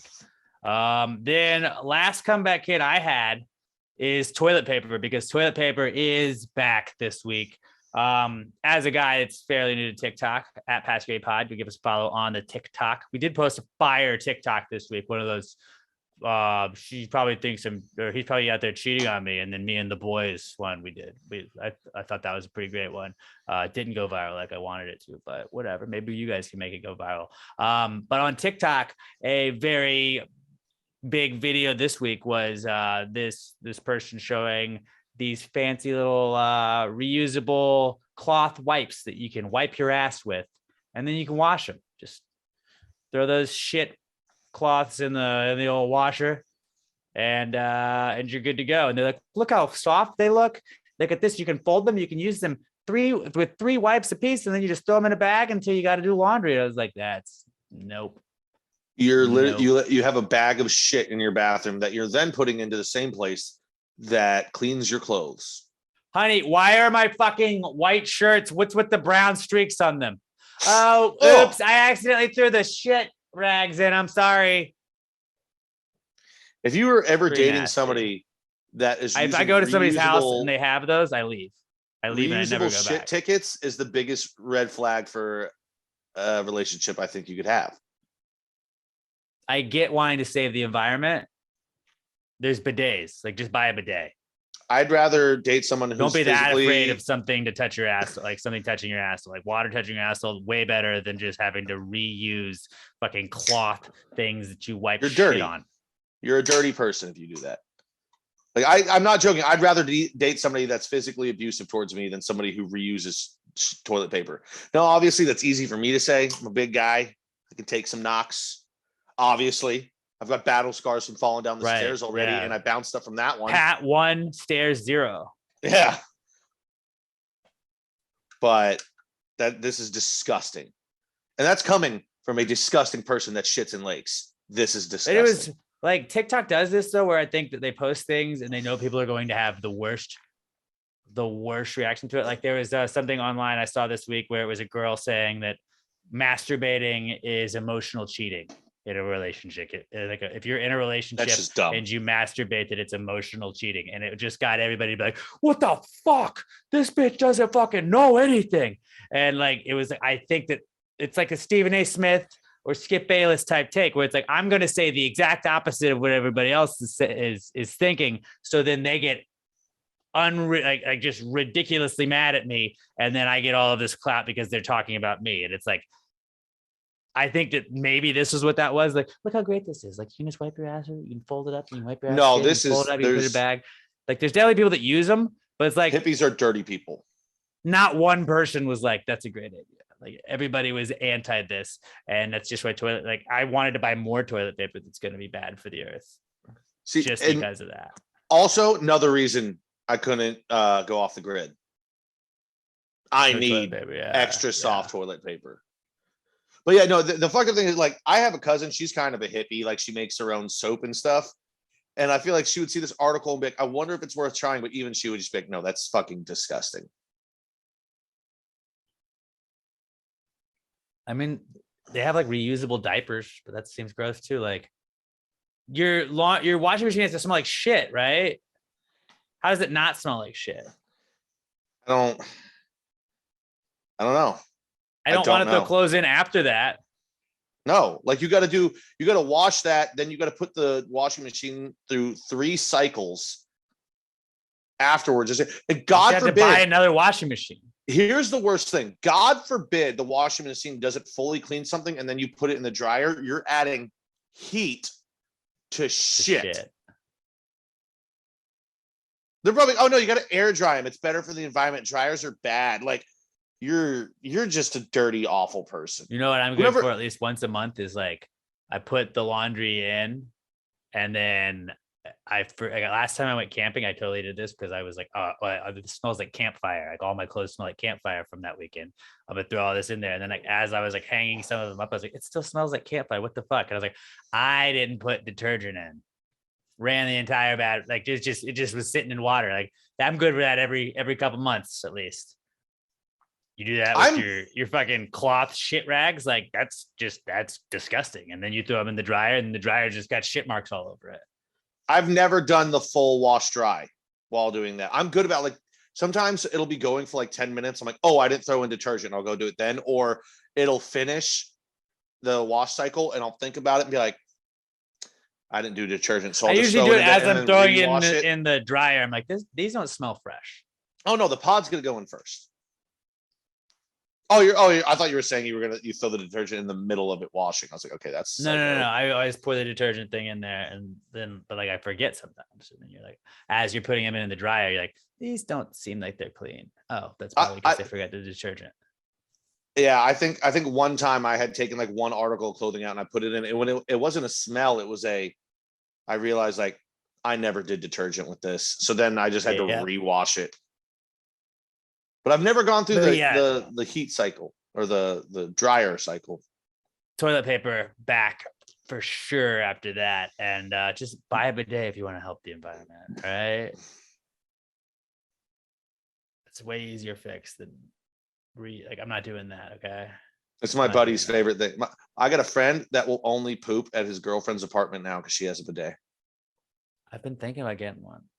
Dude, so do I, but I'm also worried, like, now I'm not gonna like it. Of course I'm gonna like it. That's gonna be fucking awesome. But what if I just sit down slightly at a different angle one time and I'm not expecting it and I just get shot in the back of the balls with water? Well, you just don't put it on like a full pressure and you just change the pressure. Well, I'm not worried about that. No, that's fine. It doesn't have to be just super high pressure. I'm just saying, I like, won't be able to shit anywhere else. It'll jolt me. And like your friend, where it's like he only shits at his girlfriend's place because of the bidet. It's like, I'm just gonna get like too used to it. Like, I can't shit if I don't have a bidet.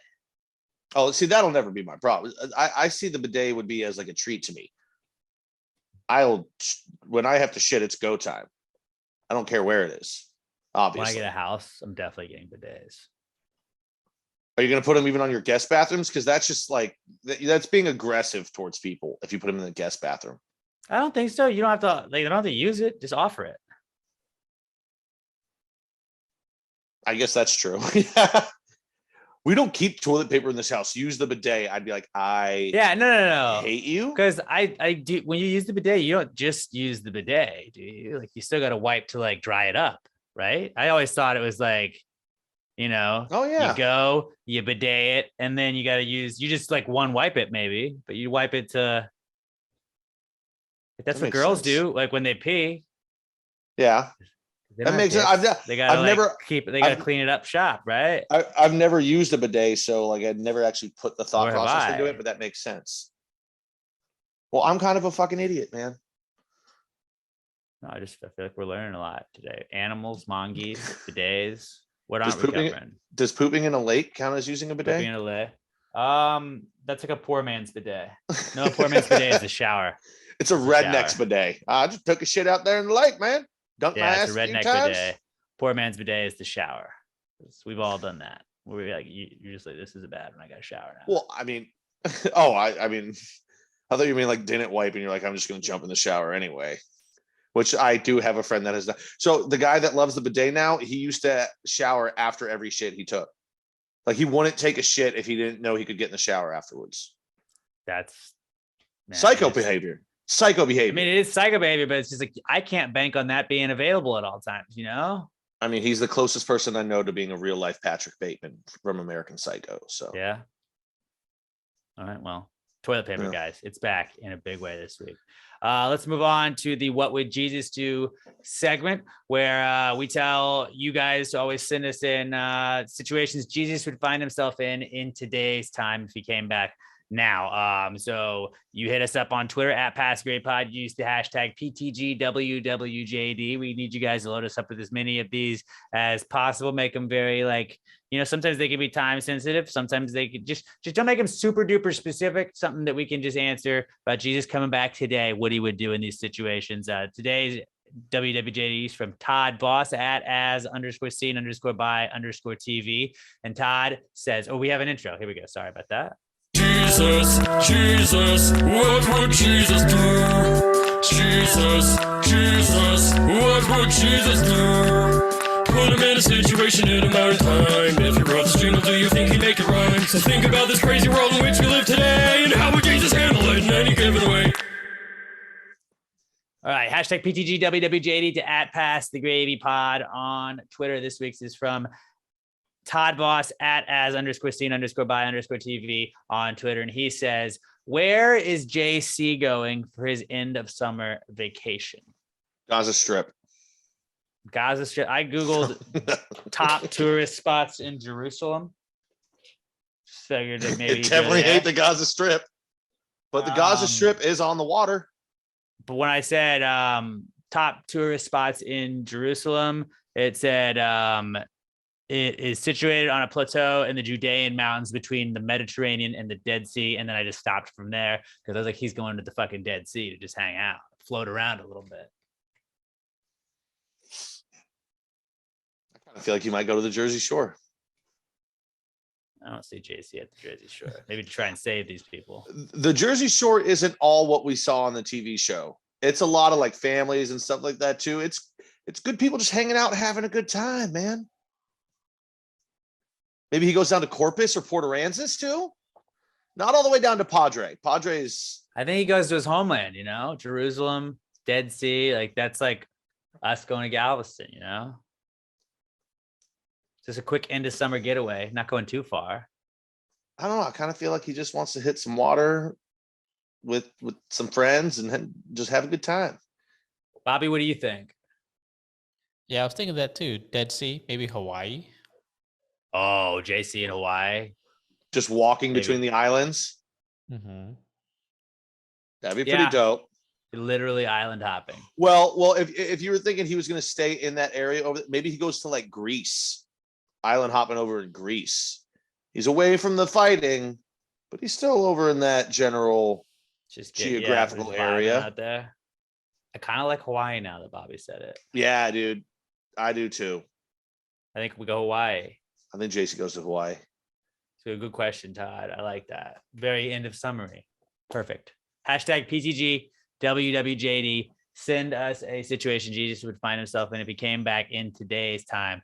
We'll get to the bottom of it at Pass Grade Pod, hashtag PTGWWJD. Moving on now, we got the Not Cool segment where it's where we like you to send us in just things that happen to you throughout the week that make you say, hey, man, that's not cool. It can be a big deal. It can be something small, but we're going to pick some of the best ones you guys send us each week and read them on the podcast.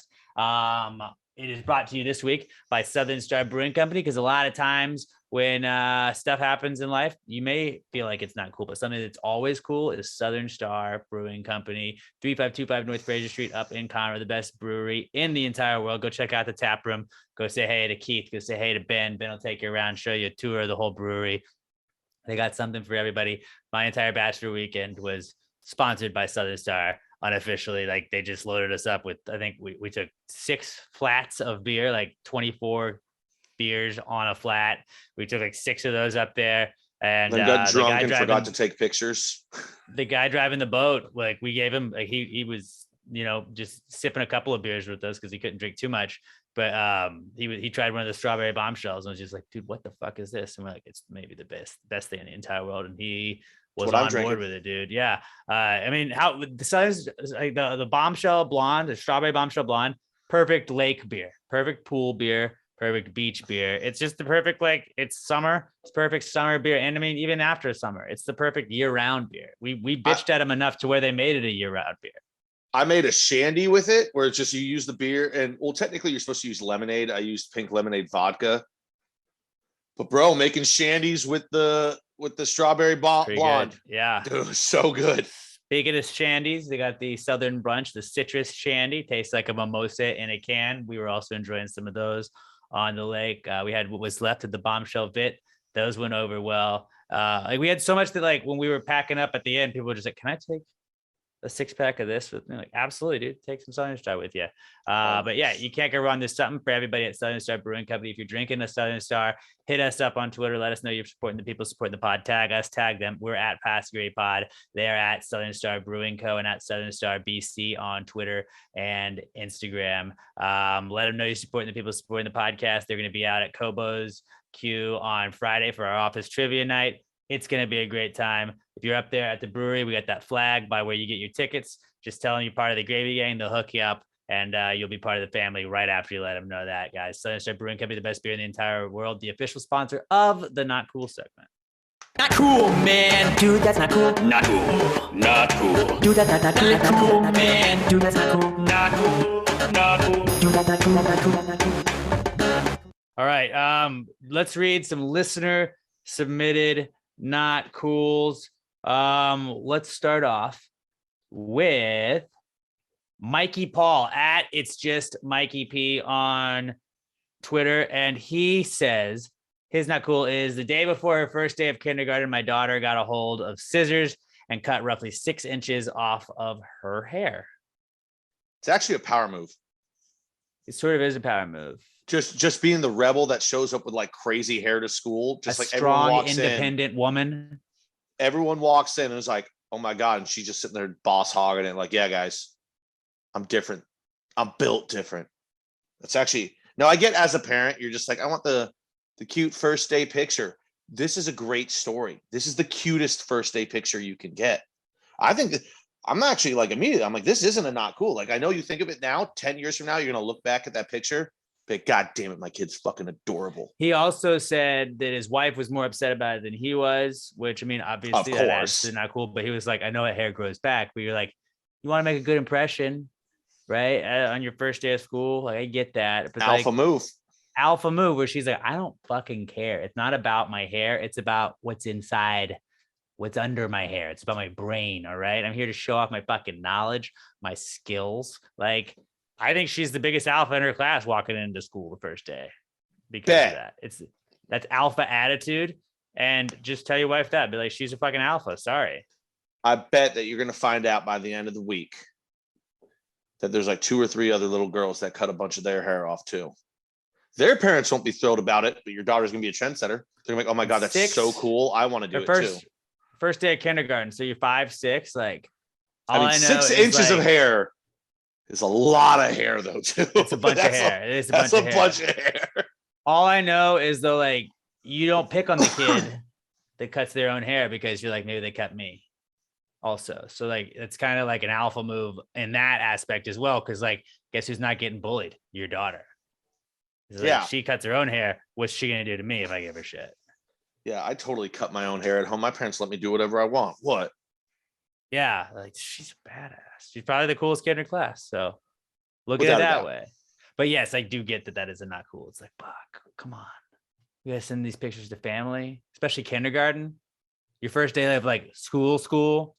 I just Sucks. pray to God for Mikey that his wife wasn't doing something and had specifically told him to watch her for a couple minutes. Yeah, I feel like he would have included that, but that would definitely make it worse. Then you're in trouble. But if you're just, Yeah. you're just hanging out, she walks in with 6 missing inches of hair, and it's not specifically your fault. It'll Not grow gonna- back. It'll grow back. All right. Just hide the That's a scissors. good, not cool though. It's a really good, It's not real cool. good. Yeah. Next one is from Alex O at Alex McThunder1 on Twitter. And Alex O says his not cool is what usually takes me 15 minutes to get home now takes me almost an hour due to construction. Yep, that shit fucking sucks, man. I've been dealing with construction right by my apartments for like 2 months now, where they blocked off lanes and you got to go the wrong way on a lane that's got cones around it. But sometimes people don't get that. So they go the wrong way and you got to wait for them to back up. And it's a fucking pain in the ass. And just like, when you're like, I have a routine, my routine is this every single day. And then that day you come home and they've shifted everything. Like, what the fuck is this? It throws your routine off and just like, it takes you a while to catch up to it. And a lot of times with those construction things, like sometimes one lane's shut, but then they fix that lane and then the other lane's shut. So it's just like a constant little like, what is it going to be today? Huh? How's it going to fuck with me today? There's a couple factors that go into this idea I'm going to have for you. All right. It depends on how early he goes into work, 1, because of the heat factor. And 2, if he were to do this, how long it would take him to get in. Could you possibly bike in now? Because I've got a coworker now that if he works in the morning, he'll take the bike in. But that being said, it's only like a 15-minute bike ride for him. And he does it early in the morning. So like he's still constantly moving. He's not just covered, drenched in sweat when he gets there, because he'll leave at like, 7:45, 8 in the morning. Maybe like 8:30, but it's not that Right. hot yet. If it's possible, now if it's only going to take you like 30 minutes on the bike, I don't know. He said 15 minutes, so it's probably still longer than that. I don't know what kind of constructions. Maybe he was sitting in a little bit of traffic. Now he's sitting in heavy traffic. But it's something to think about. I doubt it though, because if it was a 15-minute drive before, it was probably, 5-6 miles, and on the bike, that's not gonna be quick. But if like time on it, but like anything that like, I feel like your drive always feels like it's not bad if it's under 20 minutes, and 15 minutes is like just like about the perfect amount of drive time, yeah, I mean, I 50 do minutes or like less. 20-25 minutes every day. That's my I commute. guess under half an hour is probably like the perfect amount of time. But like when it adds time to your shit, like, dude, that is a solid, not cool, man. It's just, there's nothing you can do about it at that Yeah. time. You're like at like the will of the world at that point. I don't know what he does. Can you come in earlier and leave earlier too? Or is it just like a set in time, set leave time? Because my dad was the king of that. He used to get to work at like 5:30 at Cisco. Sometimes maybe get a little half-hour workout and shower. He'd still be at work an hour and a half before anybody else, but he would also just leave an hour and a half earlier. Be like 3:30, 4 o'clock. But He's yeah, like, I "I'm mean, outta like if you can do it that way, that's not too bad. But like again, like if you have to deal with construction no matter what, But sometimes if you leave earlier in the morning, like depending on what time is, it's not you as know, bad. Yeah. like if he's hitting this at 8 o'clock, that sucks. But maybe if he leaves at 7, it's not as bad because there's not as many people on the road. If he's getting in at 9, then like that traffic's going to be there regardless. There's nothing. I don't know about you guys, but I always feel like I get madder when I'm like hampered by construction, like especially like where my apartment is now and like the street by it where it's got all this construction on it. Like when you are held up by construction, but you don't see anybody working, or it's like, and like a lot of times like I come home at like lunchtime. So it's like, they're probably on their lunch. So like, I am just irrationally mad. But like, nobody's even fucking doing anything. Like it just adds to your like anger at being like held up because of it. Also, Yeah, if you well, can get like, easy they're allowed to tag, eat lunch, so like that's part of it. if you can use easy tag at any point, I'm not gonna lie, I get significantly less mad in traffic now because I'm able to go around a good portion of it. Or just like buy a skateboard and take that with you, and then just do some sick like grinds on all the construction equipment whenever you come across it. So you're like, oh, this was something that I hated, but now I'm getting some sick tricks done on all this construction. I thought you It'd were be gonna like Tony say, Hawk. I thought you were gonna say Marty McFly it and just grab on the back of and as they stop, you're still just skateboarding right through traffic. So that's actually not a bad idea, and it's Or environmentally friendly. or buy a motorcycle. You'll save on gas anyway, and I'm pretty sure they're allowed to drive in between. This is all like my idea Motorcycles of traffic. scare the fuck out of me. Oh yeah, I would never do it. My idea of traffic though is always I would I-10 die traffic. so fast. If he's just on like regular roads, but now they're backed up with shit tons of cars because of reroutes, that sucks. But if he's on a major highway, but like I said, I always think of I-10. I can just shoot I-10, and now I can take the HOV. It's one thing. Some places there's no HOV, and you're just fucked. Mhm. Like fucking the Beltway in 45. Super relatable to everybody that's not in Houston. But yeah, I mean, most of our listeners are. there are a lot, but there's also people that don't live in Houston. But I get what you're saying. Because, dude, I mean, all I had to say is construction on my way to work. Yeah, totally sympathetic to it. Your T's and P's, brother. That fucking sucks. Hopefully Especially they if get you that. have to poop. Yeah. Oh, there's nothing worse. Nothing worse. Hopefully you get that resolved shortly. Next, not cool. Last one from you guys this week is David Ruiz at David_Ruiz90 on Twitter. And David says, "It's not cool. Is power went out in the middle of me taking a shower. Thanks a lot, Rain." I've been there. Now, I mean, at least you don't lose the I water. feel like, yeah, you don't lose the water, and like depending on like if you got the door closed and it's just pitch black, that sucks.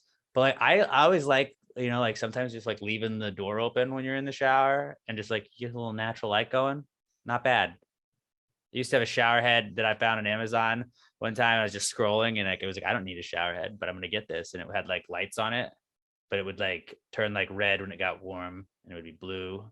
And then sometimes it'd be green if it was like in the middle, and it was really cool. And then after like a month, it stopped lighting up. But like that was cool to just like shower in the dark. And it's like, haha, there's lights still. It doesn't matter. It's like I'm in a club showering. Put a ring light above your shower head. And then if you got to do a Zoom call in the shower, or you're working on your OnlyFans, That's what I was fucking perfect lighting. Perfect lighting. I've had it happen to me, and it's unsettling at first, but then you're just kind of like, well, I guess I'm gonna wrap this shower up quicker. Yeah. And it used to be, as a kid, if the power And went out there's when an element when of you were taking a mystery. dump. But like now that everyone's got their phone with them, like that dumping in the dark isn't so bad anymore. I like the element of mystery though. Sometimes you're like, where is the soap? Is the soap here? Is this shampoo? What is this, shampoo or conditioner? I don't know.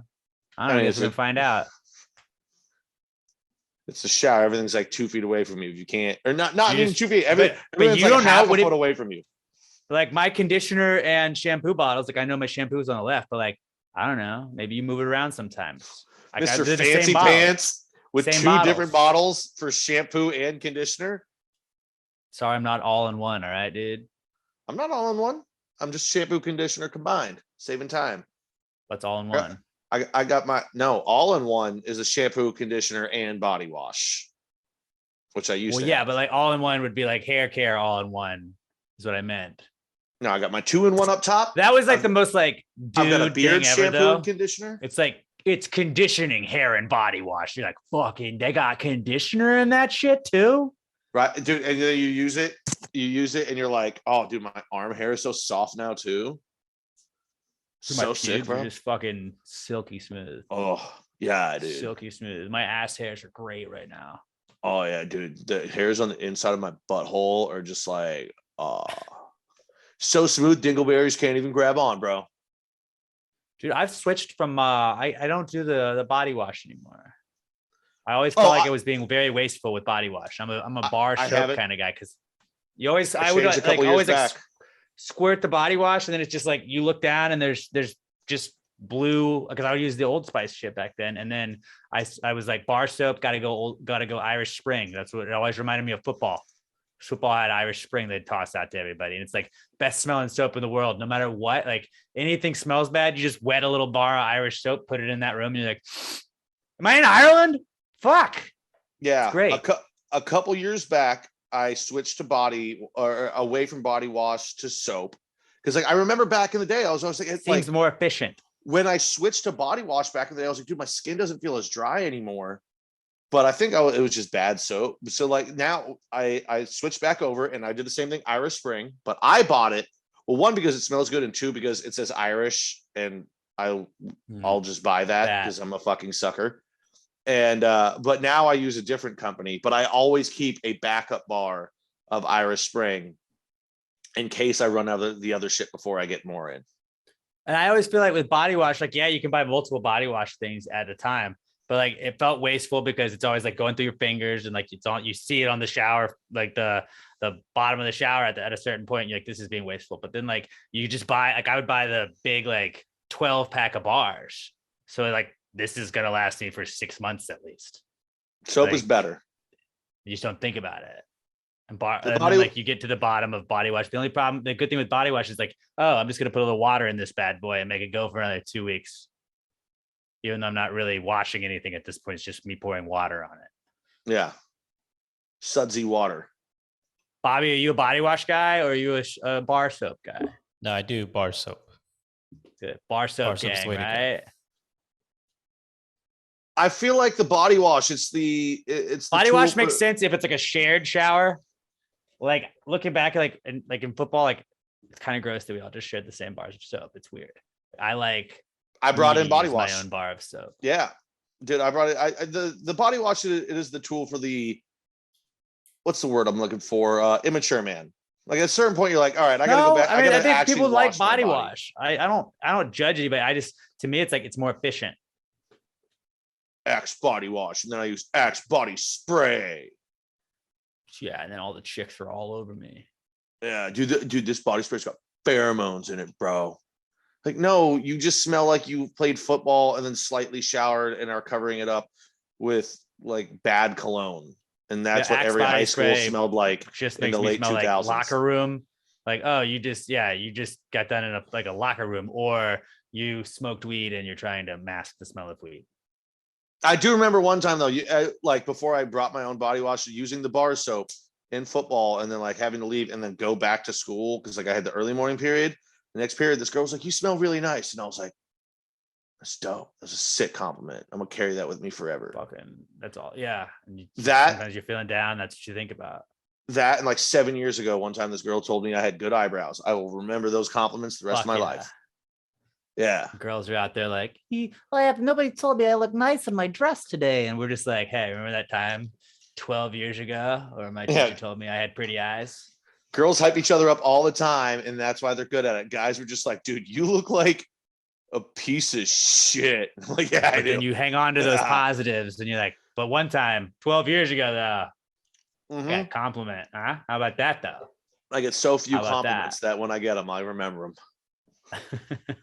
Still to this day, if you ask me, Pat, what's your best feature? I'd probably my eyebrows. They're pretty sick. I've been told. Yeah. One time, but I have been told. Pat, what's your not cool this week? I got a couple. So number one, when we were on the boat, I took a sick boat picture of like, yeah, what's up, me and the bros, and then my PTG bucket hat blew off my head immediately. We were like, what, 10 minutes into the boat ride, Alex? And it just sank. It just sank right away. Yeah, like I saw the guy look back and he gave me this look like he was gonna turn around. And get it. He was like, that's gone. I immediately said to him, I was like, don't even try, because I knew it was just gonna be gone. There's no way we would have been able to flip around in a pontoon and get to it before. No, the thing was just fucking gone. That sucked. And then we leave. That was giving me shit because I didn't wear my past degree bucket hat, and I was like, I needed one with a string because of the wind. And he was like, fucking yeah, way to support the pod. And then his immediately flew off, and I was like, that's why I didn't wear the past degree bucket. I've worn it before on boats, and it didn't happen before. No, I get you. I let my guard down. Then we leave on Sunday. The drive back was just a fucking beast. That sucked. I was fighting to stay awake the entire goddamn ride. And then we get back, and my buddy, our buddy, Andrew Packer, Packard's Pub, was driving with me, and his wife was just going to meet us right next to my house. So I didn't have to drive all the way out to him and then double back to my house. We pull up at the meeting spot, and he calls her, and she's like, yeah, I'm still like 15 minutes away. I thought you told me a later time. So I was like 2 minutes away from my house and couldn't go home. And I was just like dying. I was like that. Especially when you're like being like the good Samaritan. That's like, yeah, bro, I got you. I'll give you a ride. Fuck. And you're not mad at him because it's not his fault, but it's just like, I'm slightly inconvenienced now. At that point, why didn't you change the meeting spot to your house? Great question. Because then she would have had to like pull off the highway and go up and go through like 3 lights. And I was like, dude, we'll just wait for 10, 15 minutes. Like, it's not. And the funny thing is, we didn't even talk. We were both so tired. We just sat there on our phones. We were just so fucking tired. And then I get home, and I dump all my shit, and I pull up my laptop to just lay in bed and just kind of try and watch something and pass out. Forgot my laptop charger at the lake house. But so I look it up online, and I go, oh, thank you, Amazon Prime. I was like, same day delivery. That sucks. Yeah, it sucked, but I was like, same day delivery. I need some more charging cords anyway, because somebody also stole my charging cord at the lake house for my phone. So I Amazon Prime those.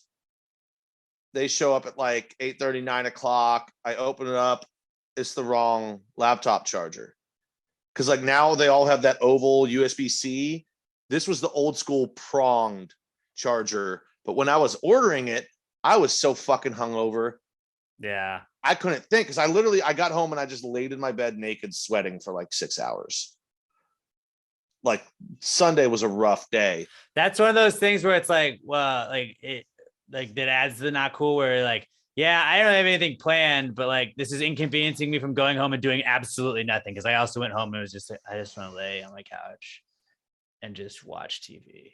Yeah, dude, I couldn't even do it. I just laid in bed, just sweating. And then that comes in, and I just go, and also I'm not going to return it. Like, I'm not going to go through the process of figuring out how to return something to Amazon. I was like, I'll just eat the $17. That's a lost cause at that point. Throw it into the ocean. Yeah. And then, so I go online and I find the correct one. Though. And whereas that first one that I ordered that was incorrect was able to be sent to me within 7 hours, the next one, it goes, yeah, we'll get it to you sometime Tuesday. It's like, what? This is a more modern charger. How is this harder? That's the ones people are ordering. And I was just like, yeah. So you'd think they'd be readily available to me in Katy from fucking Amazon. You would think. But I mean, all it was I just, and then Monday at work was just struggle. But I mean, I closed, so I didn't have to be in until like 1 o'clock. And by the end of the shift, I was back to feeling normal.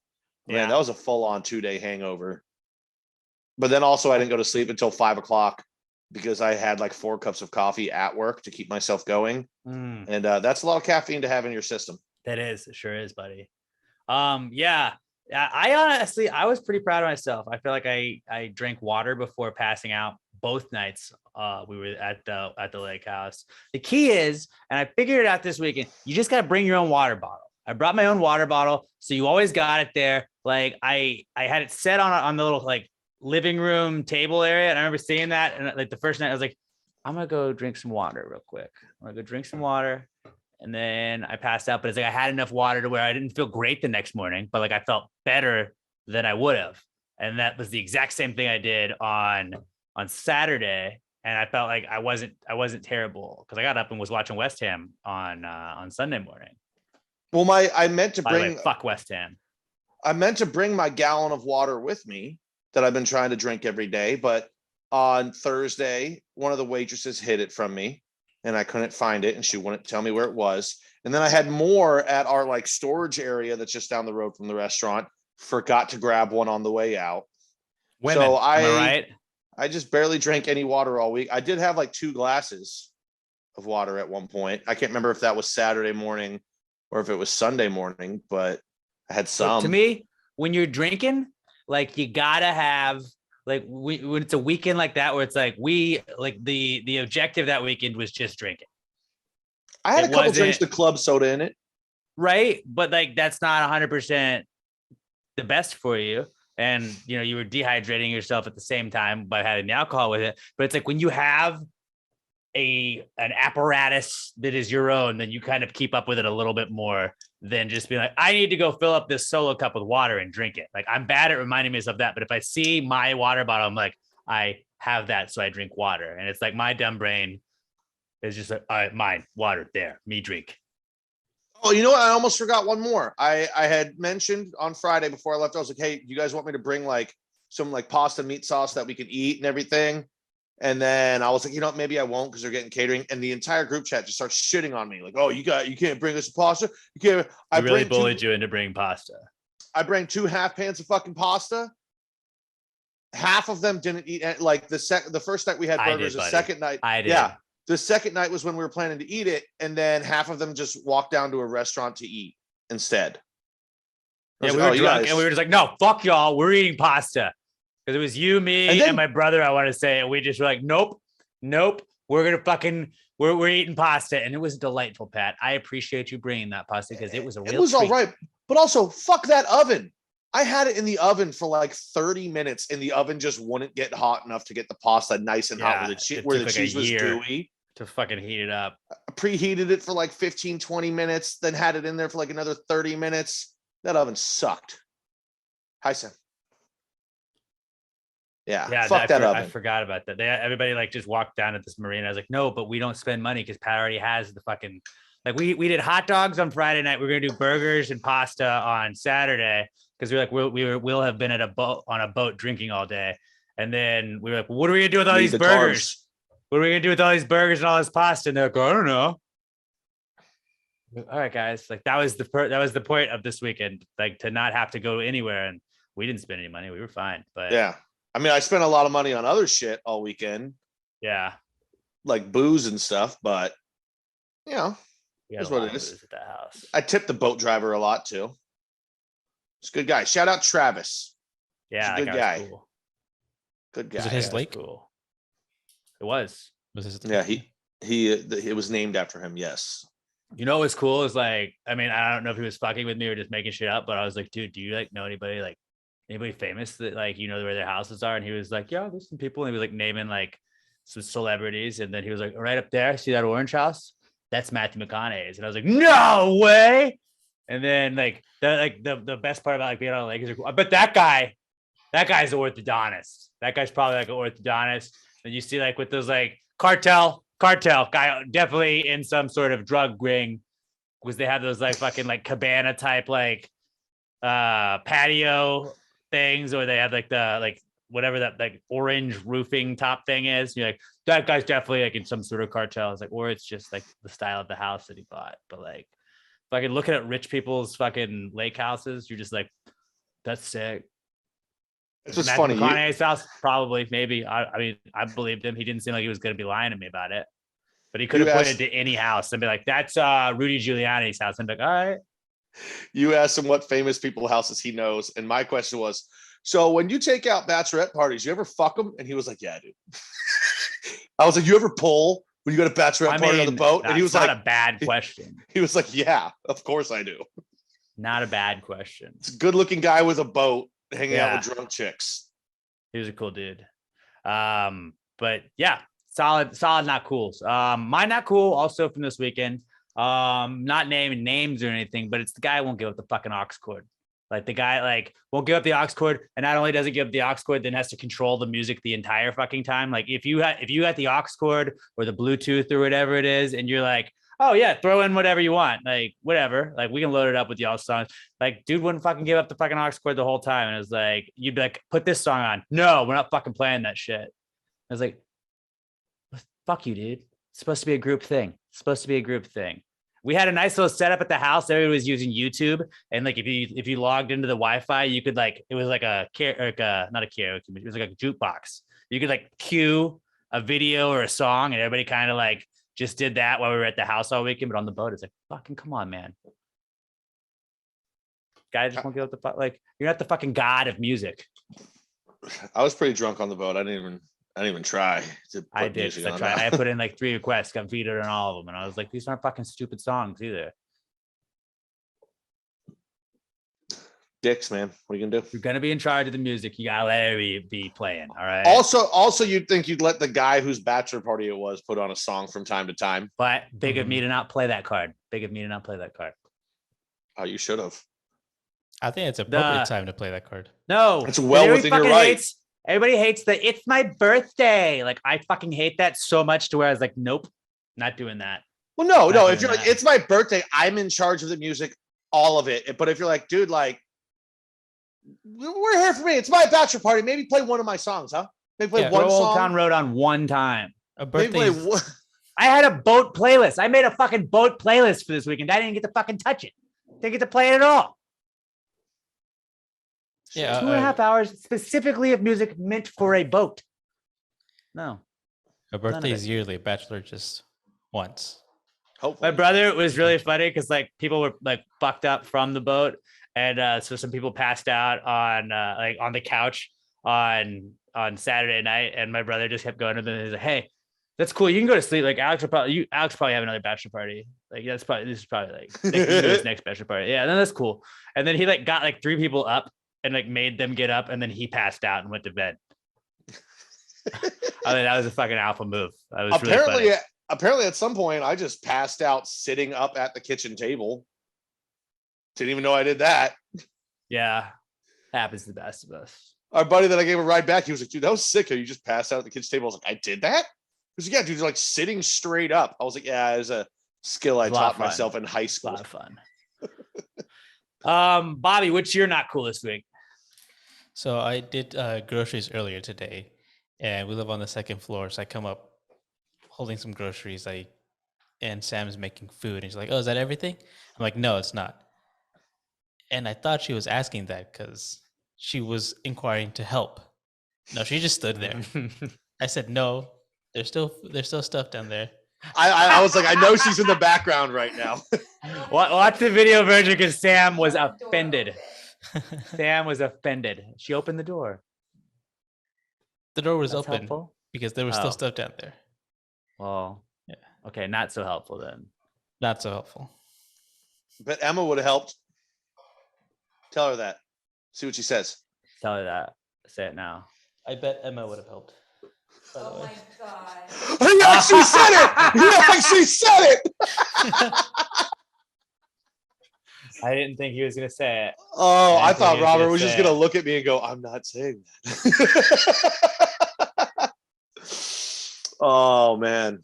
That's great. Hey, yeah, I'm sorry about that, Robert. T's and P's. Yeah, buddy. that does suck. That Thank does you. suck. I luckily have like an elevator, so I can go from like the garage to the elevator. But then you have like I'm like as far over as you can be after you get off the elevator. So it's just like, all right, gotta just make it there. So that's not too bad, but it kind of sucks sometimes. So yeah, that fucking is a solid not cool, very relatable, and it's just one of those like that's the definition of our not cool. It's like it's a very minor inconvenience for a little bit, but you're like, what the fuck? Yeah, like why a good one. ask? Why ask if you're not going to help? My favorite thing about this is that she's right off camera. So every She's time right Robert there. says something about it, he's just digging himself deeper in a hole. Sam's gonna be so mad. You're gonna be sleeping on the couch. Watch next week. He's going to try and bring up hey, a recent study suggests that people that help with groceries stay together Oh, longer. do that. Do that. Equality, I thought. It was equality. We all carry a bag, you know? Robert's going to be sleeping on a sofa or on that air mattress in that room again very soon. No, you do, bro. You do you, King. Kick her out of the bed. Make she's- her sleep on the couch. Yeah, it doesn't work that way. She's not going to let me on this podcast anymore. Guys, I have to quit the podcast. I can't. Sam's grounding me. She said Pat's a really bad influence. Yeah. That was really funny. Oh. If you had a not cool for us, hashtag PTG not cool at Pass the Grade Pod on Twitter. That's how you reach out to us. We got the answers segment coming up now. It's my favorite segment of the podcast. If you got any questions at all, we always pitch our business ideas, our drunk thoughts our get rich quick schemes, just any questions we have in general. If you got anything like that you want to send our way, hit us up at Pass Grade Pod on Twitter. Use the hashtag PTG Answers. You can also email them to us. Just go to passagradepod.com and then you can contact us and just hit us up with that. But Pass Grade Pod on Twitter is the way to go if you want to reach us. That's what we check first. Hashtag PTG Answers. This week's answer segment is brought to you by littlemshop.com. littlemshop.com. There's a little bit of this and a little bit of that for everybody. If you order $10 or more at littlemshop.com, you get free shipping on your order. And if you use the hash or the promo code PTG69 at checkout, you're also going to get 10% off of your order. So you can get free shipping on orders of $10 or more and 10% off your order when you use promo code PTG69. Get stickers, get some t-shirts. They got the best air fresheners in the world. Don't be driving around with one of those baby back bitch little fucking green trees hanging on your rearview mirror. You want a fucking Little M air freshener. Those are the best. I was riding with my brother up to the bachelor party this weekend. He has a Little M air freshener. His car smelled phenomenal. Still smelled like it was one of those new cars. They got customizable keychains. They have other awesome keychains that are already like pre-made ones that aren't custom ones, but you can customize any of those. Go check it out. littlemshop.com. Great gift ideas.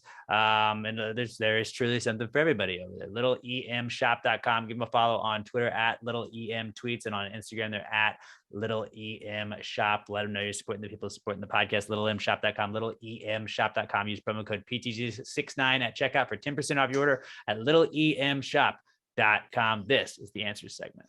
Well, if you just answer the question, why don't you just answer the question? Be honest, no big deal. Yeah, answer the question. Don't change the subject, just answer the fucking question.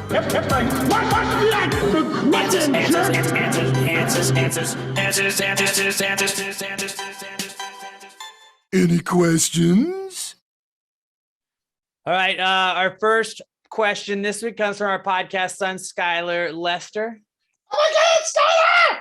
At OMG, it's Skylar on Twitter. Skylar says, would the opposite of gentrification be when a Waffle House comes into a neighborhood instead of Whole Foods? Ooh.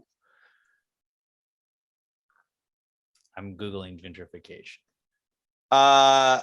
Gentrification will be when people buy. Whereby a character of a poor urban area is changed by wealthier people moving in.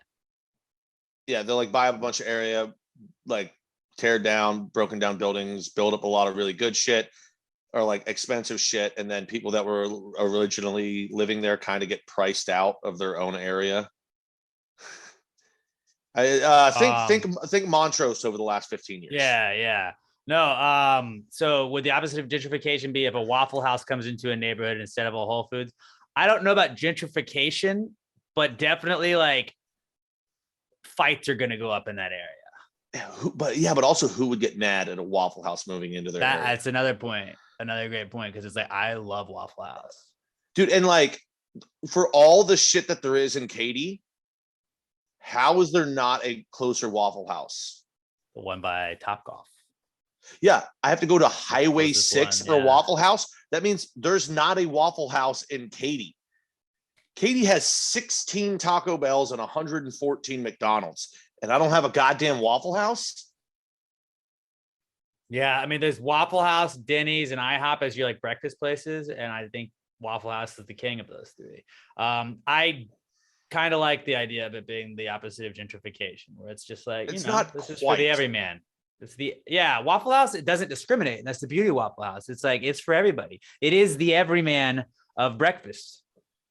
Not that But, IHOP like, or also- Denny's is not, but like Waffle House is like, everybody eats there, you know. You don't feel nobody sticks out. You can go just fucking piss drunk, or you can go in a suit on your way to work, like, and you're gonna feel the same.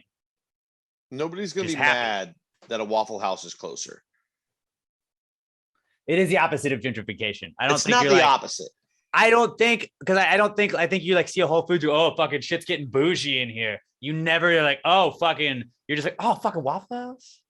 Like, you're never like fucking assholes bringing their Whole Foods and this fucking, they're trying to price us out of here. Like, nobody thinks that when a Waffle House is in town. When they're building a Waffle, you're like, fuck yeah, they got a Waffle House. That's what I'm saying. Hell Like, yeah. Waffle House opening in 2 months? when Shit yeah.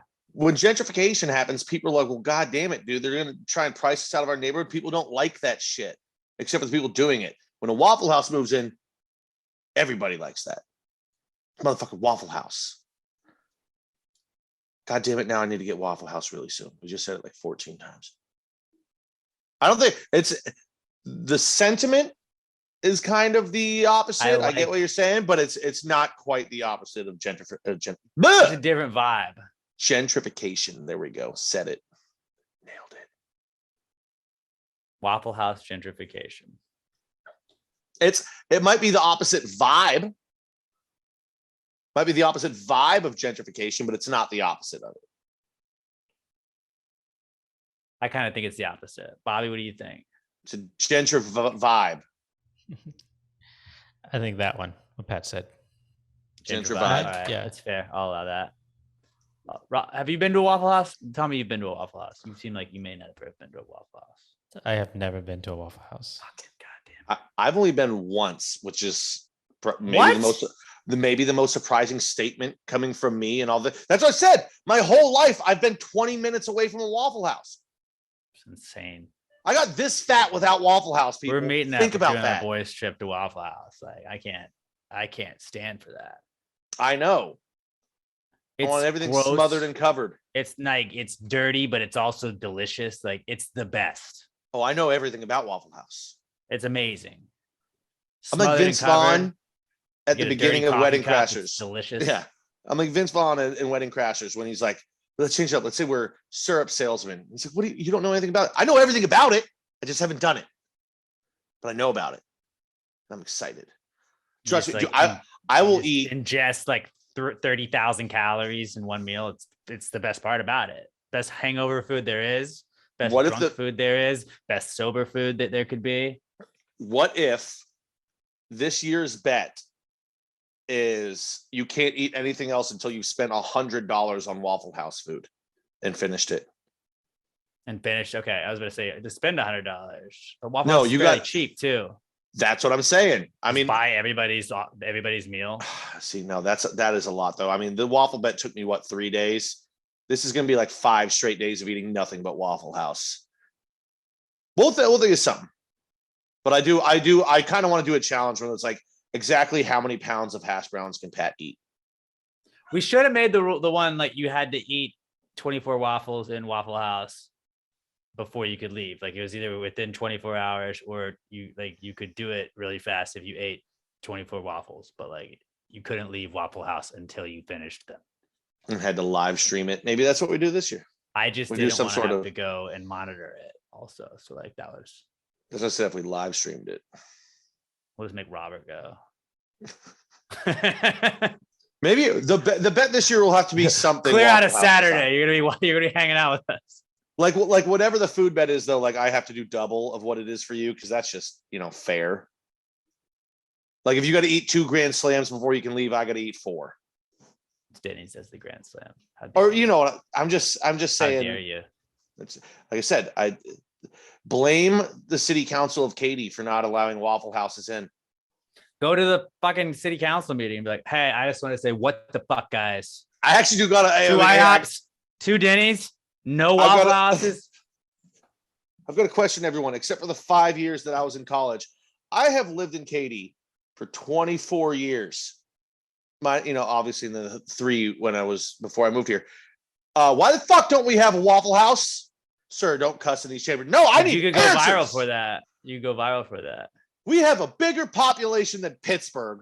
We are right outside of Houston, Texas, and we can't get a goddamn Waffle House. Look up Maybe Katy that's what City I'm destined Council to do. meetings. Look at Katy City Council meetings, and we'll make a trip, and then that'll be our viral moment. Maybe I just found my destiny is to open a Waffle House in Katy. I could see you being a guy at Waffle House. Waffle House franchise. Can you cost. fight? How well do you know how to fight? I don't think you don't seem like a big fighter. You got. I've never House. been It's in a like, fight in my life because I'm a happy yeah, drunk. you're gonna have to take some sort of like jujitsu or some shit because you gotta be able to fight. Bro, I can raise. That's the beauty of I can Waffle raise House. this You're like money. a fight may break out at any moment. franchise fee of 200,000 to 300,000 with a total investment range of 600,000 to 1 million. But that, as far as it Hear comes me to out. owning Hear me restaurants, out. Buy an ice machine. Buy an ice machine. We make our money back on the ice machine. We use that money then to buy a Waffle House franchise. And guess where our ice machine goes? Waffle House. I'm just saying, man, like that's not, as far as restaurants go, that's not that expensive of a franchise fee, man. Let's do it. I don't know how I never thought of this, that how the fuck is there not one in Katy? We've got 175,000 different restaurants. And Katie's like, what, we're too good for this? What? Like, I don't know Now, what to that's think about my gentrification hometown right now, there. man. That's gentrification right there. But yeah, I kind of like the idea that it is the opposite of gentrification. But I got downvoted on that. So good question, Skylar. I think technically that one on Highway 6 is Katy, but like Katy adjacent. dude, you're like literally saying when the very fucking edge. they say like, oh, well, there actually is one. Like, there should be more. All right. What the fuck? There should be more. I'm going to a city council meeting and gonna bitch about that. I'm doing it. Our next question comes from Danielle Weston at Danny_Weston on Twitter. And she says, salaries, your company's monthly subscription to you. Yes. Yes. And if you have like bonuses and stuff, it's like an add-on. It's like you bought a movie. Like you bought like premium something like subscribing to ESPN Plus, but then you buy the UFC fight. That's exactly what it is. Dude, next time my boss tries to give me shit. Oh, wait, hold on. Dude, we also forgot about the one on Fry Road in front of the water. He's like, there's actually Walmart. 27 Waffle Houses. No, there is one. There is one, but it's also out of the way. And that's more decently new than the other one. Yeah, dude, I love this question though, because the next time my boss tries to give me shit for anything, I'll be like, dude, you can cancel your monthly subscription whenever you want.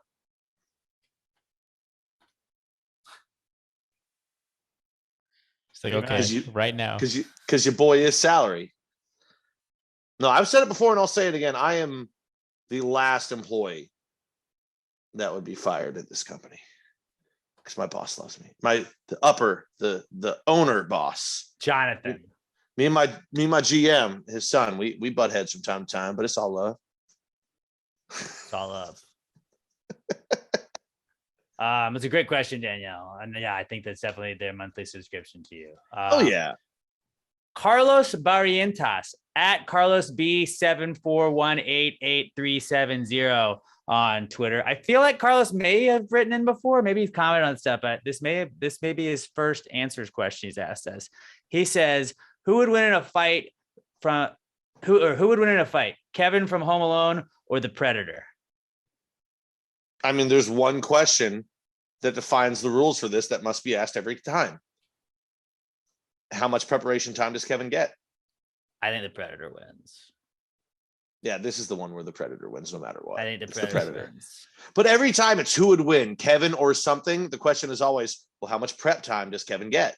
Right. I still think the Predator fucks him up. No, but here's the thing. You know why the Predator wins? Heat vision. Yeah. Like you can have all the yeah. Also, he's not touching the hot door handle. Yeah, he's an 8 foot tall buff alien. So even if you send down the fucking paint can at him, it can hit him in the head. It's not going to do any damage. Or his shoulder he just jumps to the fucking wall. Yeah. Yeah, and then just rips Kevin in half. Yeah, the Predator. Like where he cuts the rope that they try to slide to the treehouse on. Like that the Predator just jumps to the treehouse and fucking kills you. It would be really funny to watch the Predator step on marbles and fall, though. Have you guys seen Prey on Hulu? I have not. I have heard from literally every single source I've heard it from, except for one guy I work with, that it's awesome. I've heard one guy say it fucking sucked. I've not seen it either, but yeah, I've heard that it's good. I've heard it's amazing. No, so it's set. It's like 300 years in the past. So it's a predator comes down and is going against, I think it's the Comanches or the Apaches trying to fuck him up. Something like that. A tribe of Native Americans that are good at war. That's who it's going against. But yeah, I've heard from literally every source, every review online that I've seen. Predator fucks them up. it's fucking amazing. And then the one guy I work with is like, dude, that movie fucking sucked. I'm like, well, you also hate everything that is universally loved. So shut the fuck Worst, up. better Predator, Predator from the movie or Deshaun Watson? Ooh, better Predator, Deshaun Watson or Jared from Subway? I don't want to answer it. Yeah. Exactly, because whatever you answer, I'm gonna be like, oh, you think he's better, so he's good. Yeah, I don't want to. Now I was trying to set you up. I Good. don't want to answer that question. Clever girl. I don't want to answer that one. Yeah, I think Predator fucks up Kevin from Home Alone. Like, Yeah. he's not gonna fall over those cars. He can They just fall shoulder over it. cannon the Yeah, whole it's building and have over. it collapse on him. It's over.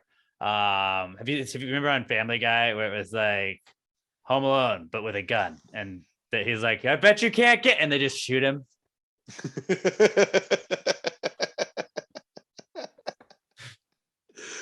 Oh God, Family Guy. Movie's Hey, we over. just shot a done. kid. We just shot a kid. What's up? Not as exciting. Not as exciting of a movie at that point. That's a great question, Carlos. I hope you keep writing in, man. Oh, yeah. Alex at Alex McThunder 1, second time he's been on the podcast this week. He says, power rank these rocks: Chris Rock, Kid Rock, normal rocks, Dwayne the Rock Johnson, and rock music. All right, I did it. I looked ahead, and this is what I got. All right, rock music number 1, because like it fucking rocks. Agree. You know what I'm saying? Number 2, Chris Rock, one of the Agree. best comedians of all time. Number 3, Dwayne the Rock Johnson. Everybody fucking loves him. Agree. Everybody loves him. Number 4, I'm gonna go normal rocks. I knew you were gonna You're do it. I knew that's where we were gonna disagree. I'm gonna go normal rocks because you can hide stuff under them. They're a home to bugs and stuff. Like they're homes. You can throw Bugs them at suck. people. You can skip them across lakes. You Nope. know, roly polies are bugs. They're cool and they hide under rocks. You can hide a key under them. It's all kinds of uses for them. You know, Patrick Starr lived under a rock. That's cool. So I go that and then Kid Rock because he's problematic. I think you're forgetting Kid Rock gave us some goddamn bangers. Right, but like he's I problematic. want to be a cowboy, baby. Kid Rock is just like Walmart Toby Keith, if you think about it. My name is Kid. Actually, I feel like Toby Keith would be Walmart Kid Rock. No. Toby Keith is everything Kid Rock wants to be. You know what it is? Toby Keith is the kid that grew up on a ranch, and Kid Rock is the kid that grew up in a trailer park. That's what it is. One's a little dirtier. He's a little grungier sound, rock music. The other one's a little more clean cut. Country I music. don't really think a lot about Toby Keith is clean cut. I mean, what about him isn't? He's just Kid Rock's just a dirtier version of Toby Keith. Pow, what the pow, the bang, tick. Dude, fuck you. Kid Rock rocks. It's rock music. My Fucking favorite regular lyric rocks. in that song is where he says, "My name is Kid." Those are the best lyrics in that. And the song. radio edit. Yeah. Dude, fuck you. You ain't gonna make me stop loving Kid Rock. Cowboy. That was Cowboy. You're gonna be, I know, but it's every Kid Rock song you can fucking combine into one, except for what Picture that he did with Allison I or fucking whoever that was hated with. it. Cheryl Crow. That Fuck you, I love summer that song. that was big. It was like I hated that song so much. Fuck you, I love that song. I hated it. I put your picture I think Kid Rock is away. last in the 5. So I go rock music, Chris Rock, Dwayne the Rock Johnson, normal rocks, and Kid Rock. Robert, what is your power ranking of rocks? You know, I would agree with yours. Maybe I would switch Dwayne the Rock Johnson and Chris Rock. But Okay. other than that, exactly. And I You just- have Dwayne the Rock Johnson number 2, Kid Rock or Chris Rock number 3. Yes. Okay, I don't hate that. Yeah, I mean, I And understand. Kid Rock's last for you. Yes. Of course, Good. you guys are both fucking haters. Sorry, we're not Like problematic. I knew me and Alex were gonna have the same. Like I knew we would go, rock music, and then number 2, of course, we're gonna go comedy. Chris Rock, like he's one of the goats. Dwayne is Dwayne, And then I knew you were going to put Kid Rock last and just do rocks, but like, fuck you. I like Kid Rock. Okay. You say he's problematic. I'm a Toby Keith guy. haven't Toby seen it. Keith over Kid Rock all day, every day. Where would you put getting your rocks off on this? Number one, that's the most important. There you go. There you go. Got to get the After poison getting out. her rocks off. So number two, then getting her rocks off, then getting your rocks off. What about life's a Rock race. Me Amadeus? Last. I don't give a fuck. I'd put it over Kid Rock. Rock'em Sock'em Robots. Over Kid. It's over Normal Rocks. I might put that over Dwayne the Rock Johnson. Rock'em Sock'em Robots are Over fucking Normal dope. Rocks. Rockets. Red Glare. That's patriotic. Probably I'd put that too. Number Well, two, Red Rock Rockets music. are something very different. It's a dog Rockets, penis. Red Glare. That's patriotic. Uh, Rock, Can't think paper, of anything. scissors. Great game. just above Normal Rocks for me. It's fun. Great decision making. Slightly tool, above Normal Rocks, yeah. but not great. Because there's Rock and ooh. Rock's arch nemesis is Enchanted Rock. School of Rock. Oh, That's also rock music, I think. I mean, so is Kid Adjacent. Rock. That's a great question. That was a great question. Great question. Really good one. Give us some We more, learned guys. a Give, lot about everybody. give it. Yeah, Give us more like we like that. power That's ranking fun. things. Give us things to power rank. We're dudes. We like judging. It's one of my things. favorite things to do is to power rank things. That's why we half of my favorite thing on the Big Brother podcast is we do power rankings every Sunday, and then we just shit on everybody else's power rankings. Like no matter what mine are, like whatever yours are suck. And it's like I don't even care. It's like everybody else's suck. I'm the best. I know what I'm talking about. Power ranking is fun. Okay, so send us things to power rank, guys. We like that. What else we got? Our last question this week is from Rockin' Al Western Wear at Rockin' Al Western Wear on Twitter.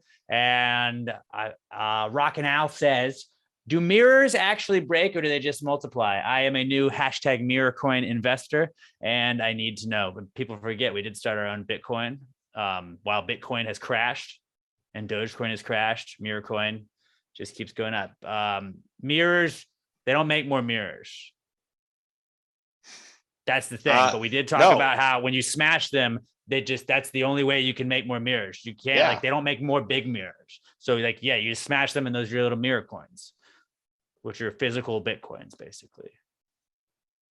So yeah, they multiply. Now they do become multiply. they become danger mirrors because you Danger can cut mirrors. yourself. But they're very small. They I multiply. like to live dangerously. They do multiply and they also give you bad luck though. So that's like, I'm also not break at gonna your own lie. risk. Until you read this and said that we created Mirror Coin, I had completely forgotten about Mirror Coin. Remember, Me they too. they don't make any more mirrors. They just don't make them. When he sent in this question, I was like, oh, we're not going to use that because we're not going to support some random fucking cryptocurrency and give it shine. That's our. And then Alex started reading it, and then he said that, and I was like, oh yeah, we did try and create.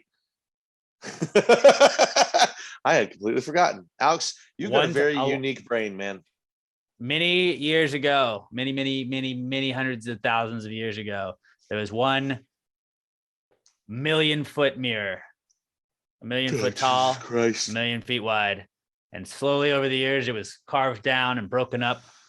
But that was the only mirror that was ever made. And ever since then, they only make smaller mirrors from that. So yes, you can create more mirrors, but you can never create a taller, bigger mirror. They will always be smaller, but you use them as mirror coin. Remember, invest in mirrors. That's the only, stocks go down, crypto goes down, mirror coin, it only goes up. It's just science right there. Science. So they Can't deny just it. multiply. And yes, if you haven't invested in mirror coin, please invest now. Thank you, Rockin' Now, for the reminder. If you have any questions or business ideas for us, hit us up at Pass Great Pod on Twitter. Use the hashtag PTG answers. That's how we'll get them. I am at Alex J. Middleton on Twitter. Pat's at not Pat D. And Robert is at Robert Barbosa. Robert has a podcast he does with Sam, who's mad at him. Maybe he doesn't do it anymore with her. I don't know. But they put episodes out every Monday. It's a recent study suggests. They look at a study and kind of what went into it, and it's a really interesting podcast. So check that out. Make sure you hit that subscribe button. Give it a 5-star review on iTunes, Spotify, wherever you listen to podcasts. Pat and myself and Emma and our friend Allison, and Chris, former host of Pass the Gravy, we do some combination of us after every episode of Big Brother. Will be recapping the episode. You can join us live on YouTube, on Facebook. If you want to join the conversation, we have a comment section that we interact with the entire episode. You can also listen to us on demand wherever you get your podcast, or just watch us on YouTube. Go subscribe to us on YouTube as well. While you're there, subscribe to Pat's Great Podcast on YouTube. Make sure you hit that subscribe button. And even if you're just listening, we want the likes and the numbers. We got to get some numbies up there. And Robert works really hard every week to post the video version of the podcast pretty quickly after we do the episode. So Pass the Gravy Podcast on YouTube, Pass the Gravy Bro on YouTube. Give us a 5-star review, share us with a friend, and you guys are the best. What else we got? Pass the Gravy Office Trivia Night this Friday night, August 19th at Kobo's Q, 2012 Rusk Street in East Downtown, starting at 7:00. Winning team gets $300 among some other prizes from Southern Star Brewing Company and Kobo's Q. Kobo's Q, if you haven't had Kobo's Q's food yet, oh my God, you will not regret it. It'll be some of the best food you've ever had in your entire life. I promise you, you will not be disappointed. We're really looking forward to seeing you guys out there Friday, August 19th, this coming Friday, 2012 Rusk Street, Kobo's Q. It's going to be awesome. So we will see you at Office Trivia Night. That's about all we got. Be good to each other. Tell the ones you love that you love them. And until we talk to you guys next week, pass the gravy, you bitches. Apple bottom jeans, boots with